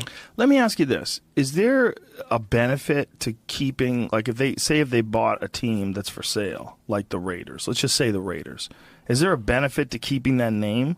Or is there a benefit to start? I mean, it's going to be in Las Vegas. Is there a benefit to changing the name? Well, they're going to call them the Las Vegas Raiders, but because of what people call today branding, it's the Raiders. They're going to keep the Raiders, and they'll keep the black and silver and the whole. I mean, why change the whole mentality? Now they're in now they're in Vegas. That's so crazy that they're going to be in Vegas. And this is their stadium. Las Vegas committee sends Raiders stadium plan to governor. It looks insane. I'll tell you what, man. I've never been to a live football game. Not a big-ass, crazy NFL game. But I can only imagine the energy must be insane. It must be insane when you get 100,000 people screaming at the top of their lungs when some shit goes down. It makes you wonder, man, what it would have been like to see the Coliseum in Rome. I mean, imagine what that must have been like. And with real blood. Real people's blood. Heads gotten chopped off. Swords and shit. Russell Crowe stabbing motherfuckers. It's like that is the same. We're looking at essentially is the same progression from like Pete Rose to today's baseball, versus like gladiators to like some crazy football game. It's like there's no way we want to slide back to that sword fighting shit again. There's just no way. Well, that would be the one thing. Like, you can't do that. One thing I noticed the last couple of weeks, because during the year I don't really sit and watch baseball. It's around the World Series that I'll watch a game. The other day in the green room we were watching it. Now they even have like jaw pieces. Jaw pieces? Like they have tons of protection now. Like, so if you're a batter. Oh, if you get hit with a ball? Yes. So if you're a batter and you're a right-handed batter, your helmet now comes down to here. So all you could see is the ball. Oh, that's weird. So if the ball, somebody's jaw must have got broken or something like that. I mean, they're looking to protect you. Pete Rose's game, he was a fucking gladiator. Well, when I was a kid, I remember that's when that guy, Tony Canigliaro, is that his name? The guy who got hit with a ball? Who's the guy that got hit with a ball? He was a big player in the Boston Red Sox. He got hit with a ball and was never the same again. And I was a baseball fan until I started martial arts. So until I was like 14 or 15. And I forget the story, but I remember thinking, man, I did not know a baseball could fuck you up that bad. This guy was essentially Tony Canigliaro. Yeah, that's it. So he got hit with his baseball, and he was just never the same again. And he was a star player before he got hit, and sort of never recovered. It was all fucked up afterwards. But that, I don't remember when he died, but I believe he died young. 90 miles an hour, 88 miles an hour. Even faster. I mean, some guys like Roger Clemens, what did he throw in his prime? 98, 99, maybe 100. This was the 70s, right? Yeah. So the 80s, they still weren't, they were still throwing 88. I mean, the technology might have been a little wrong, Steroids. There weren't a lot of steroids, as many, so you have to just, still. Yeah. Still. Yeah, you had to, what were you going to say, Jamie? The guy that closes for the Cubs that pitches last night, Chapman, he's throwing like 102 miles an hour fastballs. It's almost unhittable. It's scary as That's shit. so fast. It breaks bats and shit. Dude, that's so that hits fast. that hits your kneecap. That's so fast. That hits your kneecap at that one. It just shatters it. It just shatters it. What a crazy ability. You have an ability to take a baseball bat and a baseball rather, and just basically pelt something in the head. You could throw it like that guy could throw a baseball at a dog and KO it, like if he wanted to. That kind of accuracy and speed. They think that might have been one of the reasons why human beings evolved, like that our brains evolved. That was one of the considerations. So they're trying to figure out like which what causes the brain to double. Like our brain doubled over a period of 2 million years. Apparently, it's just giant mystery, and they don't know why.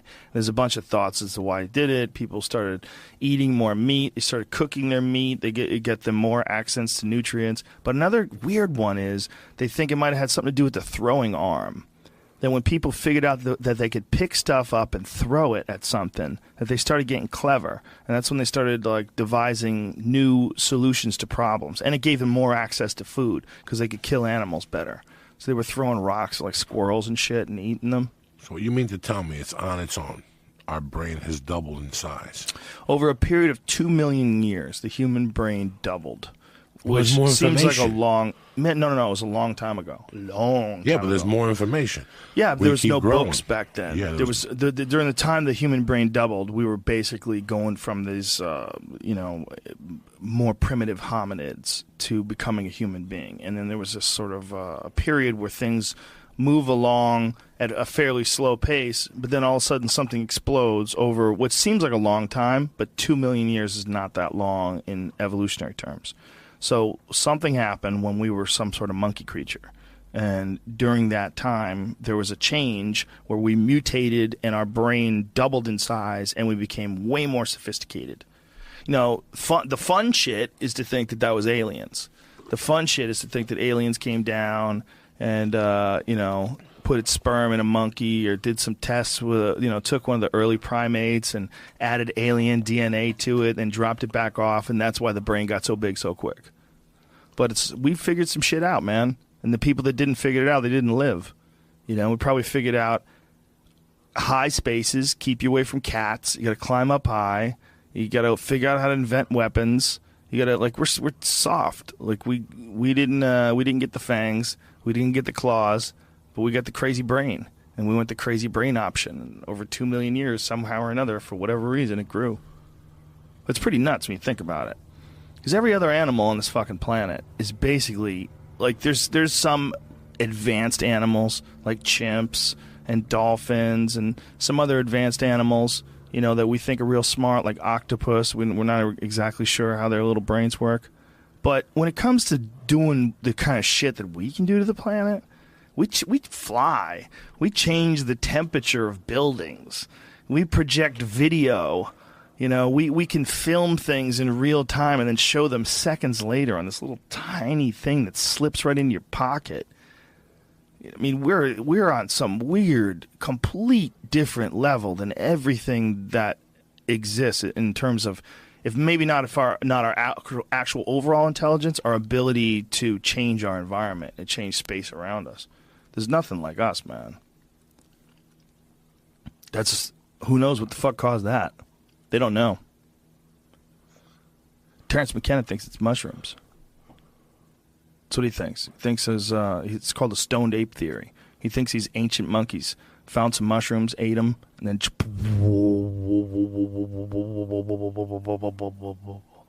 got in tune with the mother, Joey Diaz. Tell Terrence McKenna to leave me the fuck alone. Right? He's dead. Who gives a fuck? He's dead. Who gives a fuck? I'm talking about 2017. You're talking about some chimp with acid. Anyway. We're talking about doubling the human brain. How the fuck did we even get onto that? Who the fuck knows? You just came out of it. I'm doing these sprays and shit. What the fuck? You can't scare me like this shit. I did like 18 sprays and a fucking 250 milligram brownie. And you're going to hit me with these stories about the human brain. Well, that's what we're talking about, pictures. Because TMZ, that's what happened. More people want to listen to TMZ, and they need fucking more space. Like when you got your computer, after a month you realize, what the fuck, I need more space. I got porn, I got UFC, I got, pictures of the family. We need more fucking space. We need more space. It's a very important We evolved ourselves, We're getting stronger, we're getting fucking bigger. Look at these kids in football now. They're fucking huge. These kids, these are animals, these kids. Yeah, when we're talking about the difference in baseball pitches, quickness. So the baseball players back then were throwing, what was like a super fast... Nolan Ryan was probably the fucking... In the 90s? He's been throwing heat since day one, that fucking guy. And how fast did he throw? Like I don't know, maybe 90. But you figure you take a guy that pitches 85 with good control. Mm-hmm. Okay, well, I'm talking about good control is I can hit any of the 9 Elvises every time I pitch. Right. Not from how far there. away? It's like 60 feet? 60 feet, 60.6 inches, okay? Mm-hmm. So you take one of those guys and through what we have today, you know, you put him with, what's the guy that we would think really highly of? Marinovich.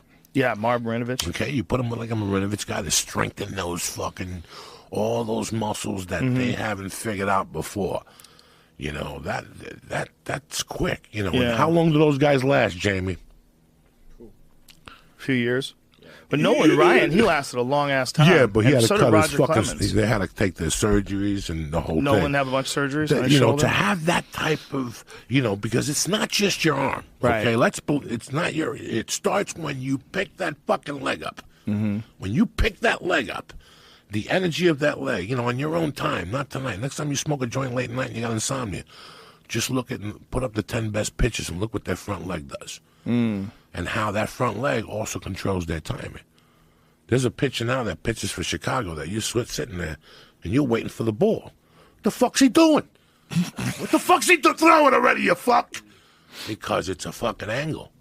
It's the leg. He pops it out. He drops the elbow. It's that whole body technology. Whip in there. So there's a guy, there's a fucking dude with glasses in Iowa right now going, da-da-da-da-da-da. I got the training for this guy. Right or wrong? Yeah. Just, you know, the major league right now doesn't give a fuck about strengthening your arm and all that. How can we take my guy from 98 to 104 and have him be able to throw at 104 20 pitches the most? And I'll just put him in every 3 games to just kill motherfuckers. Do you understand me? In the 7th inning, when you get momentum, in comes this guy that throws 104. And he's going to throw... It's 9 pitches. He's going to throw 12 pitches, and you're out of there. Wow. You're either going to, because remember, the faster the ball comes in, the faster the ball goes out. Always remember that too. Oh, that right. if you live by the fucking sword, you die by that motherfucking sword. When somebody hits a deep home run, it's because he popped a 98 motherfucker that made a mistake and put it an inch too low for this gorilla. Because that's all it determines. It's like a game of inches. He just dropped it. It just dropped a little bit too much for one of these fucking... Bink. Now, on the other side, you got a Marinovich that comes in and takes that guy that bats 290, keeps him healthy, gives him conditioning stuff, got to soothe the shoulder. What's the recovery? Because the recovery in that game is the whole game, Joe. Right. The recovery is the whole thing in this fucking... And all those guys, 2-3 years later... That's too much on that. All those tendons. Meaning the surgery? Well, the shoulder's a lot of muscles combined. Yeah. And to throw that particular, look how many muscles I have involved. Especially if you come. Look at this, Joe Rogan. Yeah. Try this on your own. And I have no flexibility. It's got to go at least all the way the fuck back. Like this? And as that leg drops, look what that arm has to come in perfect. Over the top and then down across. And now the follow-through is the most important. Yeah, it's got to come. And that's the thing. If you throw a ball like a girl, and I don't mean like a girl knows how to throw a ball, but you know what I'm talking about? If you throw a ball like spastic. Like Steven Seagal. Yeah. People will never respect you. It's a real issue. Like, you could suck at a lot of stuff. You could suck at basketball. How about this? You could suck at, like, throwing a free throw, and people laugh. Ah, ha, ha, ha. But if you throw the first pitch, and you throw that like some uncoordinated spaz, if you just fucking first pitch dork it off the ground, like, you're a loser. Like, there's a harshness. Like, people get, it's like some schoolyard shit. You just said free throw. You reminded me of something I saw. I haven't heard anybody bring this up yet. Someone made Stevie Wonder shoot a free throw, and they have it on video. Did he nail it? No, he missed it. Well, obviously terribly, but I don't know. I don't like why this movie anymore. No one had to let him know he missed it. They could have all just played along and just acted like he made it. Someone should have caught it, and the other guy should have dropped the ball right through the net. They give it another shot? It just shows it over and over again, but... Oh. Why don't they just let him figure it out where it is if he keeps throwing it? How long do you think it would take before he figured out where it is? Long. I don't know how he would even know how to That's shoot a fucking ball. insult. It's terrible that they even did this, I think. Well, if there was no one in the room and you could let him use like echolocation, where he yelled out, hello, with his beautiful voice, hello, maybe you could figure out, because deaf guys apparently, or blind guys rather, apparently can do that to a certain extent. Like they hear sound bounce off things. They know how far away things are. But how would he know where the net is? If you put my waist right in front of it, if you go, the thing is 15 feet Right. exactly from us right now, Stevie. I'll be under the net. You just keep going until you hit it. If you fucking hit it, it's success. But What's the concept of 15 feet to a guy who's blind? Do you think he... Plus 10 feet in the air. Right. 10 feet in the air? Yeah. That's, how's he going to figure that out? He's never thrown anything before either. But that's not embarrassing. No. I mean, especially at Stevie Wonder, he's blind. But even if it was a regular guy that sucked at basketball and threw a free throw, it would be funny. It'd be stupid but funny. But if you fucking miss that first pitch, if they ask you, hey, Joey, I hear you're going to be in town. You want to throw out the first pitch for the game? They're like, yeah. I used to play a lot of baseball when I was a kid. I'll fucking do that. You go out there all full of piss and vinegar. I wouldn't make 68 feet right now. There's no way. Oh, yeah, Gary Delabate from the Stern Show. Here he goes. Yeah, there's no way I would make 60 feet right now. Here he goes. Let's see what he does. Oh, they're all talking about it like it's an event. It was maybe one of the worst ones ever. Here it is. Yeah. He throws it, and they don't show you the actual... Here it goes. Throw it. Oh, my God. It didn't go anywhere near him. Yeah, he completely missed. They're making it worse than it is, though, because it went all the way to the catcher, right? But it's like 10 feet to the right. Yeah. But this is what happens when you get made fun of. Yeah, you should have You think practiced so? a little bit. Yeah, you get made fun of for sure. They've been making fun of him. That's why there's a whole piece about this. But do you think... You said this is what happens when you get made fun of? This is what happens when you throw like that, and it happens on tape. Right. Oh, for sure. You get made fun of. Yeah. Yeah. Oh, I thought you were saying that he missed because he gets made fun of. Like they've destroyed his confidence to the point where he can't throw a baseball. I get it. It's a good point, though. There's something about throwing... Oh, see, they have the worst first pitches ever. Yeah, I'd be in that.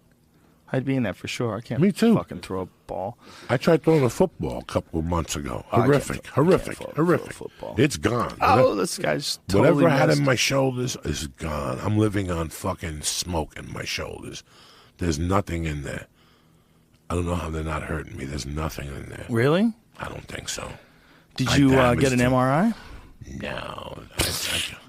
What? I'm going to waste their fucking time. What can you not do with it? Can you put your arms over your head? Flexibility, my flexibility is halfway there. I can't do flies anymore, that type of shit. Mm-hmm. The thing that helps me a lot now is the bat, the weighted bats are great, Weren't you taking that guy's kettlebell classes at the jiu-jitsu school you go to? Joe Alvarado. Yeah. I've been to a couple. Is it kettle jitsu? Kettle jitsu. Yeah. Badass, man. Yeah, I've seen his Instagram He's videos. a great dude, man. I went in there the other day, and I went in there a little early. They have class at 12. I wasn't doing anything. I went in there at 11. There's usually some guys. And I was messing around with some guy, and Professor Alvarado goes, let me teach you something, Joey, that's perfect for you. And he stayed with me for 30 minutes, and we just worked this half-guard sweep. That was just tremendous, Joe Rogan. It's just simple shit for a fat dude. You know what I'm saying? Like, they teach that old man jiu-jitsu, which is less movement and get the job done effectively. He's a great dude. But we worked it off of, at first he goes, Joe, you're going to have a problem with this. Let's get a kettlebell and work it off a Turkish get-up. And it'll be a lot easier for you to develop the movement. It was basically, boom, get the underhook, grab the arm, and just flip over. That was it. But he turns it very, he's a good man. So when you do Turkish get-ups, it doesn't bother your shoulder? I could do a Turkish get-up to point like 4. I can't lie to you. I can't do the whole thing. You can't get to the fifth part? Yeah, boom, here to the top. And then I can go back. Okay. So right you don't there. ever stand up all the way? No. Okay, so you just hip up and you have the bell up. I do it more for my hip. I do it more for my good. hips, to be honest with you. The shoulder, like I said, that little weighted bat is tremendous. But let me ask you this. Is it the reason why you don't get up, is it because of the weight or your shoulders? It's my weight and weight. It's the weight on the shoulders combined. Well, you know I what you could can do do? the moderate. No. I could do the leg thing and go from there. No, I'm good there. That's one thing I'm good at. But what I'm saying is, with especially with the Turkish get-up, like people underestimate the benefit of doing it with even no weight. Like you're just doing it as a posture, just lying on your back, straightening your arm up, and just going through all the motions, propping up on your elbow, going up on the hip, hoisting your hip up, lifting that one leg, getting it underneath you, standing up straight, and then fully standing straight with your arm extended. If you just go through that series of motions without even carrying a kettlebell. That's in Professor Alvarado's warm-up. He does that with no kettlebell? No, that's what kills that's you. Good. Just that as a warm-up? Yeah. Ooh, well, you don't realize. People don't realize if you don't move your body around a lot like that, it's hard to move your body around. Like, you know what I started doing recently that I haven't done in forever? Jumping rope. I started jumping. I fucking love it. Where have you gone from to? Yeah. It's hard. Like 5 minutes is 20 minutes of jogging. Dude, it's hard to do 3 minutes, like a round. Like, in between, like I set the boxing timer and I do 3 minutes. It's fucking hard. It's hard. You're like, this ain't shit. You feel pretty good. And then about 30 seconds in, you're like, oh, I got to fucking concentrate here. I got to make... I'm feeling it. And my feet started hurting. I'm like, oh, this is one of those things that if you don't do it, you think it's easy. And then once you do it, you realize, oh, you got to get in shape for this too, like everything else. Your body's not used to jumping around like that. Doing, doing, doing, doing, doing, doing, doing, doing, doing, doing, doing, doing, doing, doing, doing, doing. But if you can do it, I would imagine it would be tremendous for your footwork and for your agility and your foot strength and all the strength in all those connecting ligaments, because essentially what you're doing is little tiny plyometrics. You're jumping. You're not getting full extended explosion movements, but you're getting these little jumping bounces where, you're with me, I'm like 196 or something like that, 196 pounds, doing, doing, doing, doing, doing on my feet. That's great for you. It develops real strength in your feet. I got sore in weird places for like 3 weeks when I first started doing it. Behind your ankle? Yeah, my ankle, my calves got super tight. Like it was really fucking up my kickboxing because I would try to kick and I'd be worried that like my calf was going to lock up. Like it was like real sore. Like in a way that I thought I was hitting with like those Hindu squats that I like to do. I thought that was hitting my calves enough, but I guess not. There's no substitution for that little bouncing. You know where I got it from, man? Lance Armstrong's podcast. I was listening to Lance Armstrong's podcast, and he was talking about his son being friends with, he's friends with Brett Favre, and Brett Favre came to his house, and his son plays football, so he asked his son, he goes, hey, do you skip rope? Like, that's the first thing he asked him. And he had talked to some other guy who was also some big-time football player, or big-time football coach, rather, and he's like, do you skip rope? And he said, no. He's like, you got to skip rope. And it's the same thing Brett Favre said, you got to skip rope. Like, there's something around jumping rope that for, like, footwork and movement. And so I said, all right, I'm going to start doing that. And right away I realized, like, God damn it, how come I haven't been doing this forever? I should have been doing this forever. You got the leather rope and everything? I got one of those Everlast ones. Oh, my daughter got one of those ropey ones, and she left it out there one day, and I go, let me try this, old school. I did like 32 seconds. I thought I was going to die. Did you rip your feet apart? No. That's one thing. I got caveman feet, dog. I got those Cuban desert African feet. They don't fuck around, Jack. Listen, man, when I was coming up, when I was a kid, everybody you talked to told you how to jump rope. I used to jump rope at night with no weights. Basketball workout was 20, 30 minutes of jumping rope, and then I would sit on the wall. Just sit to condition my thighs. Right. 20, 30 minutes. That was it. Yeah, that wall sit thing, that was always big in karate schools. Yeah, that's why I was a big wall sitter, spine to the wall, head to the wall, looking straight ahead. If you could do it, you little bit. Then they did horses. Then you did horses in class. You always had that motherfuckers that would sit there and go, 20 minutes. What? I think it's probably better to run stairs. I'm on the run stairs. Are you really? Yeah. You've been running them too? No, I have hills, near my house. Those hills near my house. I do some sprints up those on occasion, fairly rare. But the thing that I like about that, though, is that it's like you're exploding your body forward. I think like that static hold of like there's benefits to that for sure. But I just don't think it can fuck with plyometrics. Essentially, if you're running a hill, you're essentially doing like one-legged plyometrics. You're just exploding. Well, for the workout that you do and the diet you do, they say that you have to recommend running once a week sprints. That primal diet, they say absolutely, like 10, 40-yard sprints. It's good for you. I'm a 40-yard believer. I don't need a heart attack at this point in my life. For a while I was going crazy when I couldn't figure out the cardio, why I wasn't breathing. I would go to that fucking North Hollywood Park walk around with a farmer's kettlebell, and then I would like do 10 sets of swings, and I would go, let me try some fucking sprints. And I would do it, not realizing, like, what the fuck am I doing? I could pull something here that could end everything. This isn't just a fucking, like when you're not warmed up properly for that shit. Right. I remember going to track as a kid because they tried to tell me during the off season basketball players would high jump to stay in shape. And we had this guy, Ira Wolf. And Ira Wolf was one of the assistants at the fucking Olympics. Great guy. And, he was into bench squats. That was his big fucking bench squats, bench squats to get the fucking, you go down on the squat and then you pop back up. Yeah, he was into, but his jumping rope and those fucking sprints. And we used to run hills in North Bergen because it's the second hilliest fucking, that's a nightmare type shit. I'm good, though. Running hills is hard, but you know what's the hardest shit? Running sand dunes. Running sand dunes is dark death. That's your just legs have nothing. They're going through that sand, and you're barely making progress. Listen, my fight with Shane Carwin got canceled, okay? I don't need to run no fucking dunes, all right? Where's Shane Carwin going? Shane Carwin's going to Ryzen. Okay. Yeah. He couldn't take it no more on the sidelines. He's like, fuck it. I guess he wants to have some fun while he's still Shane Carwin. I salute that. He could still hit harder than a motherfucker. Fuck yeah, he did. Did you see that Jason Ellis fight? Did you see what crazy Jason Ellis did? Jason Ellis fought Shane Carwin with one hand tied up. Shane Carwin had his right hand tied up to his body. And so Jason Ellis, you don't realize how big Shane Carwin is. Jason Ellis is not the tiniest guy. He's probably about 200 pounds. But when he's standing next to Shane Carwin, it is almost comical. Look at this. Look how big Carwin is. He's a giant. He's a fucking giant. And he's got one arm tied up. Look at this.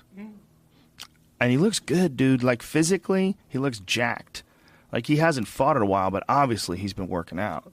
He looks better than he did the last time I saw him. The last time I saw him, he was recovering from some injuries, and he was still in the UFC. So apparently he's a free agent. And I think, he's fighting for Ryzen, I'm pretty sure. I know he put it on his Instagram page, but he KO'd him, man. It's really kind of wrong. That was one punch that he hit him with. That wasn't even the punch that KO'd him, is it? No, that was the end of a round, I think. See, this is where it KO'd him, right here. So that was the second one. That one really KO'd him. You could see when he was down, he was like, fuck. That guy is so goddamn big. Carwin's a gigantic human. So they were talking about setting him up with Fedor. Fedor versus Carwin. I don't know if that's going to happen, but if that does, I'm in. I'm paying to see that. That's a dangerous fight for Fedor. Now, where's Ryzen? Super dangerous fight. Where's Ryzen? Japan. Okay. It's essentially the same guy who was in charge of Pride for a while. Yeah. And I believe so. And so if he goes over and fights, if Carwin goes over and fights in Japan and he fights Fedor, that's a giant fight. When was the last time Fedor fought? He fought Fabio Maldonado and barely squawked by. A fight that a lot of people thought that he should have lost. He got hurt. Fabio Maldonado tagged him. And there's no shame in that. Fabio Maldonado is a very good boxer. He rocked Glover Teixeira before Glover finished him off. And he's just tough as shit. He's a tough guy. They always call that poor guy in. They always, Fabio, Fabio's who are we going to get? Who will fight him? Who will be this fucking wacky to fight on short notice? Fabio Maldonado. Do you remember how he saved that fight in Australia? Somewhere. No, in Brazil. Somewhere he fought Stipe at heavyweight. Stipe Miocic, when Stipe's just fucking tearing through the ranks, right? Stipe's trying to get a shot at the title. He fights Fabio Maldonado.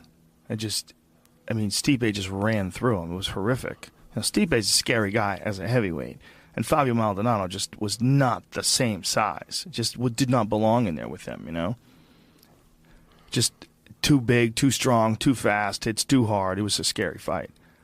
But when you think about Fabio rocking Fedor and hurting him in his last fight, and you think, good Lord, what if he gets hit by Carwin? Carwin takes a great shot, and he hits harder than anybody in the division. He's probably He's probably one of the scariest heavyweight punchers ever. Like, literally ever. When he fought Mir, I remember he tied Mir up in a clinch and just ripped uppercuts to his chin and his face and put him down and just beat him down when he was on the ground. Like, Carwin could fucking punch. Scary puncher, man. So if he's healthy, like he looks like in that video, he looks fucking healthy to me. And he looks huge. He looks like he's like well over 260. Yeah. I don't know if Fedor... I don't know if that's the kind of fight he wants at this stage of his life. You know, after he fought Maldonado, he might be looking to fight smaller heavyweights. He might be looking to fight bigger names. Well, actually, Carwin's a pretty goddamn big name as far as the free market. But who knows what's going to happen, man? You know, with one of the crazy things with all these new organizations, whether it's ONE FC, whether it's, you know, fill in the blank, Bellator, Ryzen, all these other... Like, everyone is scrambling to pick up anybody who leaves the UFC. So if people's contracts are up, like they're starting to do, and they start bolting over and going to these other different organizations, stuff can get crazy. Like, things can heat up. And you might see, like, another Pride UFC-type rivalry, which I think would be great for everybody. Like, if Ryzen really does take off, like, if Ryzen puts on Fedor versus Shane Carwin, and then they come up with a bunch of other crazy fights for the undercard, you know? There's just not right now the same level of talent available outside the UFC. Not right now. But man, it's been close a few times, and it used to be, you know, obviously it used to be with Pride. But it's hard making something like that happen. You know, I feel with like a Shane Carwin, for example. Shane Carwin was a great fighter. He hasn't thrown a punch in how many years? He hasn't fought MMA since, I want to say it's 2 years ago. 2-3 years, okay? At least. In my world, I don't know. I'm not the professional here, but I think the UFC marketing would know if they could do something with a Shane Carwin. If they passed on him, maybe there's something they can do. The heavyweight division is packed. I don't know. I don't know the parameters of this. Yeah. You know, I feel like when a fighter hasn't fought more than a year or two, or maybe even 3, I think about comedy, Joe Rogan. And I think about if I just didn't do any comedy for 3 years, what would I be ready for? What would you, if you didn't do any comedy for 3 years, what would you honestly book yourself for in fucking December? It's October 31st. What would you book yourself for in December? The Garden? You know, you do like the Laughing Skull in Atlanta. Okay. A nice, cool, intimate little room. Very quiet. Yeah. 99-seater, you know. But Shane might not have a lot of money, and the Ryzen might have offered him a big check. No, I understand all these parameters. What I'm saying to you is, you know, it's like the GSP thing that was going on. Maybe they weren't what they were. And I think even as a fighter, 2-3 years, shit has fucking changed. Yes, dog. yes and no. Fucking changed. Yes and no. Here's the no. Depends on if you're still training. See, if you decide to take some time off because you have nagging injuries, or some fighters like that Joseph Valtellini guy we were talking about earlier, he stepped back because of concussion syndrome, because he was getting, he had too many hits to the head.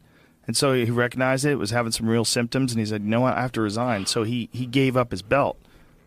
And taking 2 or 3 years off, if you're having any sort of real problem, maybe if you got a reoccurring back injury, which I know Shane had some back issues. He even had surgery for Yes. So maybe taking that time off. So it was Junior Dos Santos was his last loss, and that was UFC 131 in, 2011. So that's 5 fucking years ago, almost, 5.5 years ago. Guys, the heavyweight division has come and gone in 5 years. That's a long GSP time. wants to come back and now to 170. The 170 has come and gone. Tyrone Woodley is the champion, and Wonder Boy is #1. These kids weren't even around when GSP fucking dropped off. Oh, Tyrone Woodley was, but not Stephen Thompson. I mean, it's a whole breath of fucking fresh air they're coming into. It is. I think what Michael Bisping was doing was pretty smart, trying to get GSP to fight him in Toronto. Sure. It's like, let's do it, man. Fuck yeah, that's a great one. I don't know if George wants a fight at 185. I think George has even said that he can make 155. The difference between the size of guys today versus the way they were then, guys are way more sophisticated about weight cutting. And I don't think George lifts as much weights anymore. I don't think he's as big as he used to be. Who the fuck knows, man?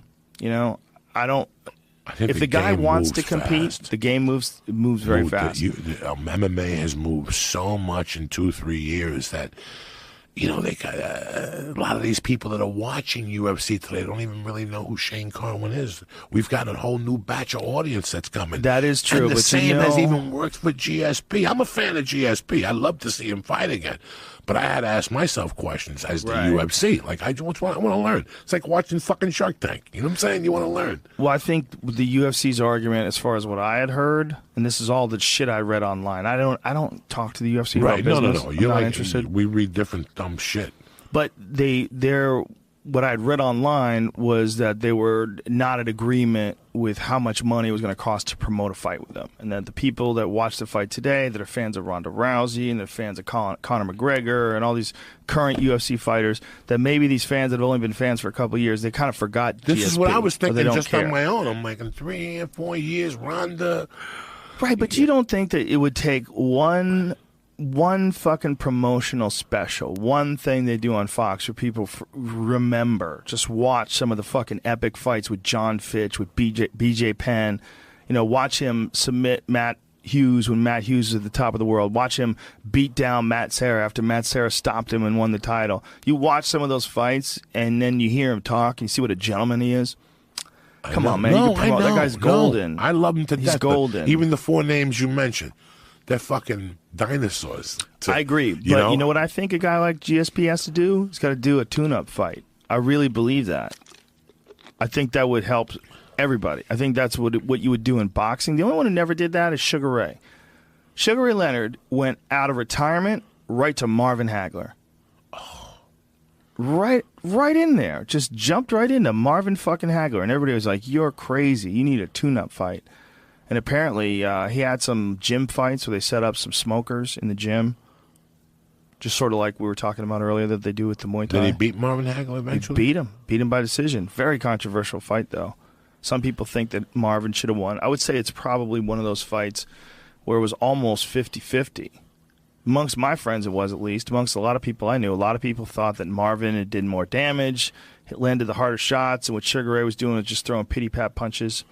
And it wasn't good enough, and Marvin was chasing him down. I don't know. It's I'd have to watch it again as an adult who understands fighting better. But whatever it was, he didn't get destroyed, and that's better than you could say for a lot of people that fought Hagler. I mean, Hagler was fucking Hagler. That's the Hagler that crushed John the Beast Mugabe. Remember that shit? That's the Marvin Hagler that beat the fuck out of Tommy Hearns. I mean, Marvin Hagler was a monster. When I was a kid, they had this fucking TV show that they showed where Hagler was training for Mustafa Hamsho, and he was running on the beach in the Cape in the winter. He was running on the sand in Cape Cod, screaming war. Just running, screaming war, war. This guy who's just shredded. I mean, Marvin Hagler in his prime had one of like the best physiques ever for a boxer, and he was in supreme condition. And he was known for maybe not being like the slickest, most technical boxer, like maybe Sugar Ray was or Roberto Duran was, but overwhelming discipline and drive and ferocity. He would just break dudes down. You know, like he did with the Tommy Hearns fight, was like the purest expression of Marvin Hagler.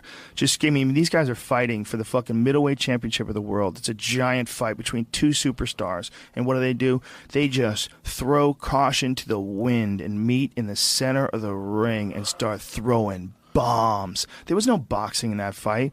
That was a war. That was a crazy war. Throw that shit up, Jamie. Throw that shit up. Marvin Hagler versus Tommy Hearns. Because that was like talking to me. Put that motherfucker on. Just a massive risk-taking endeavor to step in there. Those two guys, as big as they were in their prime, those dudes were gigantic. How many rounds this go? I think it was 2 rounds. I think he knocked him out in the second. Yeah, if at the most it was the third, but I'm pretty sure. What the fuck is wrong with me, Jamie? You're throwing bombs. How many? What were you looking for? Trying to find which version of the fight I was going to pull up, which video. And then does it say what? That's what I started looking. I'm pretty sure he knocked him out in the second round, if I remember correctly, but I might be wrong. It might be the third. But either way, it was just chaos. Now that I'm thinking about it, I think it was the third. Tell us that, too. I'm trying to look for that before I pull up the video. Do you got a video? Yeah. Just throw the video on. We'll figure it out when he gets knocked out. But, I mean, we had talked about Tommy Hearns the other day. When Tommy Hearns knocked out Roberto Duran. That was one of the most spectacular knockouts ever. Look at this. Look at him. Tommy Hearns was awesome. He had a big, crazy afro. He had a back that was so wide it looked like he was a flying squirrel. Like he could jump off a building and soar to safety. I mean, he was so unusually built. And he was shredded, too. He was built scary in a different way. And then Hagler. He was the ultimate throwback. I mean, you're talking in the 1980s, he was a throwback. They thought of him as a throwback in the 80s. Like, you thought of him the same way, so he was 30 then, which is kind of crazy because this is like the tail end of the Hagler career. I think Hagler only fought till he was like 35, and then he retired after the Sugar Ray Leonard fight.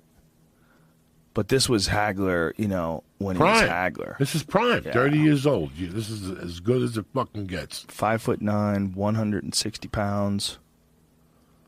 And just a fucking dynamo. And you know one of the weirder things about Hagler? God, I used to love watching that dude fight. He had natural, like, headgear. He had really thick look at that beautiful right hand. These guys are winging it at each other. Oh, my God, this is crazy. The thing about Hagler is he also could take a tremendous punch. Like a tremendous punch. He was very smart. Even in that exchange, he was very smart right there. Yeah. Well, he was very composed, but he had natural thick muscle all above his ears. Like his temple area was almost protected by like thick muscle. And I don't know what that's from, whether it's like from some biting exercises that he had done, because there was a bunch of guys who did have some devices to strengthen your jaw. And Jerry Cooney used one before he fought George Foreman. I remember seeing it. It's like this thing you'd put in his mouth. And it was like he would bite down on it and lift weights with it. So he's like pulling a cord and lifting weights with his jaw. I don't know if Hagler's was just natural, just born with it. But whatever it was, you can kind of see it in the shape of his head. Do you see his right in this? Hitman's right, how he pops a right at him. He steps to his left, and his arm just goes up like a short distance. Fucking amazing. Yeah, Tommy Hearns broke his hand somewhere in the round. And look at those fucking bombs he's throwing. Yeah. That fucking muscle head. Sure, you're going to break something. Look at this. Well, you throw full power bombs and you hit somebody in the top of the head, something's got to go. That top of the head doesn't move very much. That's where a lot of guys will break their hands, is hitting guys in the forehead. It's just a crazy fight, though. And Marvin Hagler just absorbing it, and then he starts putting the pressure on Hearns. So we're like 2 minutes into the round now, and Hearns is starting to throw weaker and weaker punches, and now Hagler's muscling him up against the corner and just beating him down.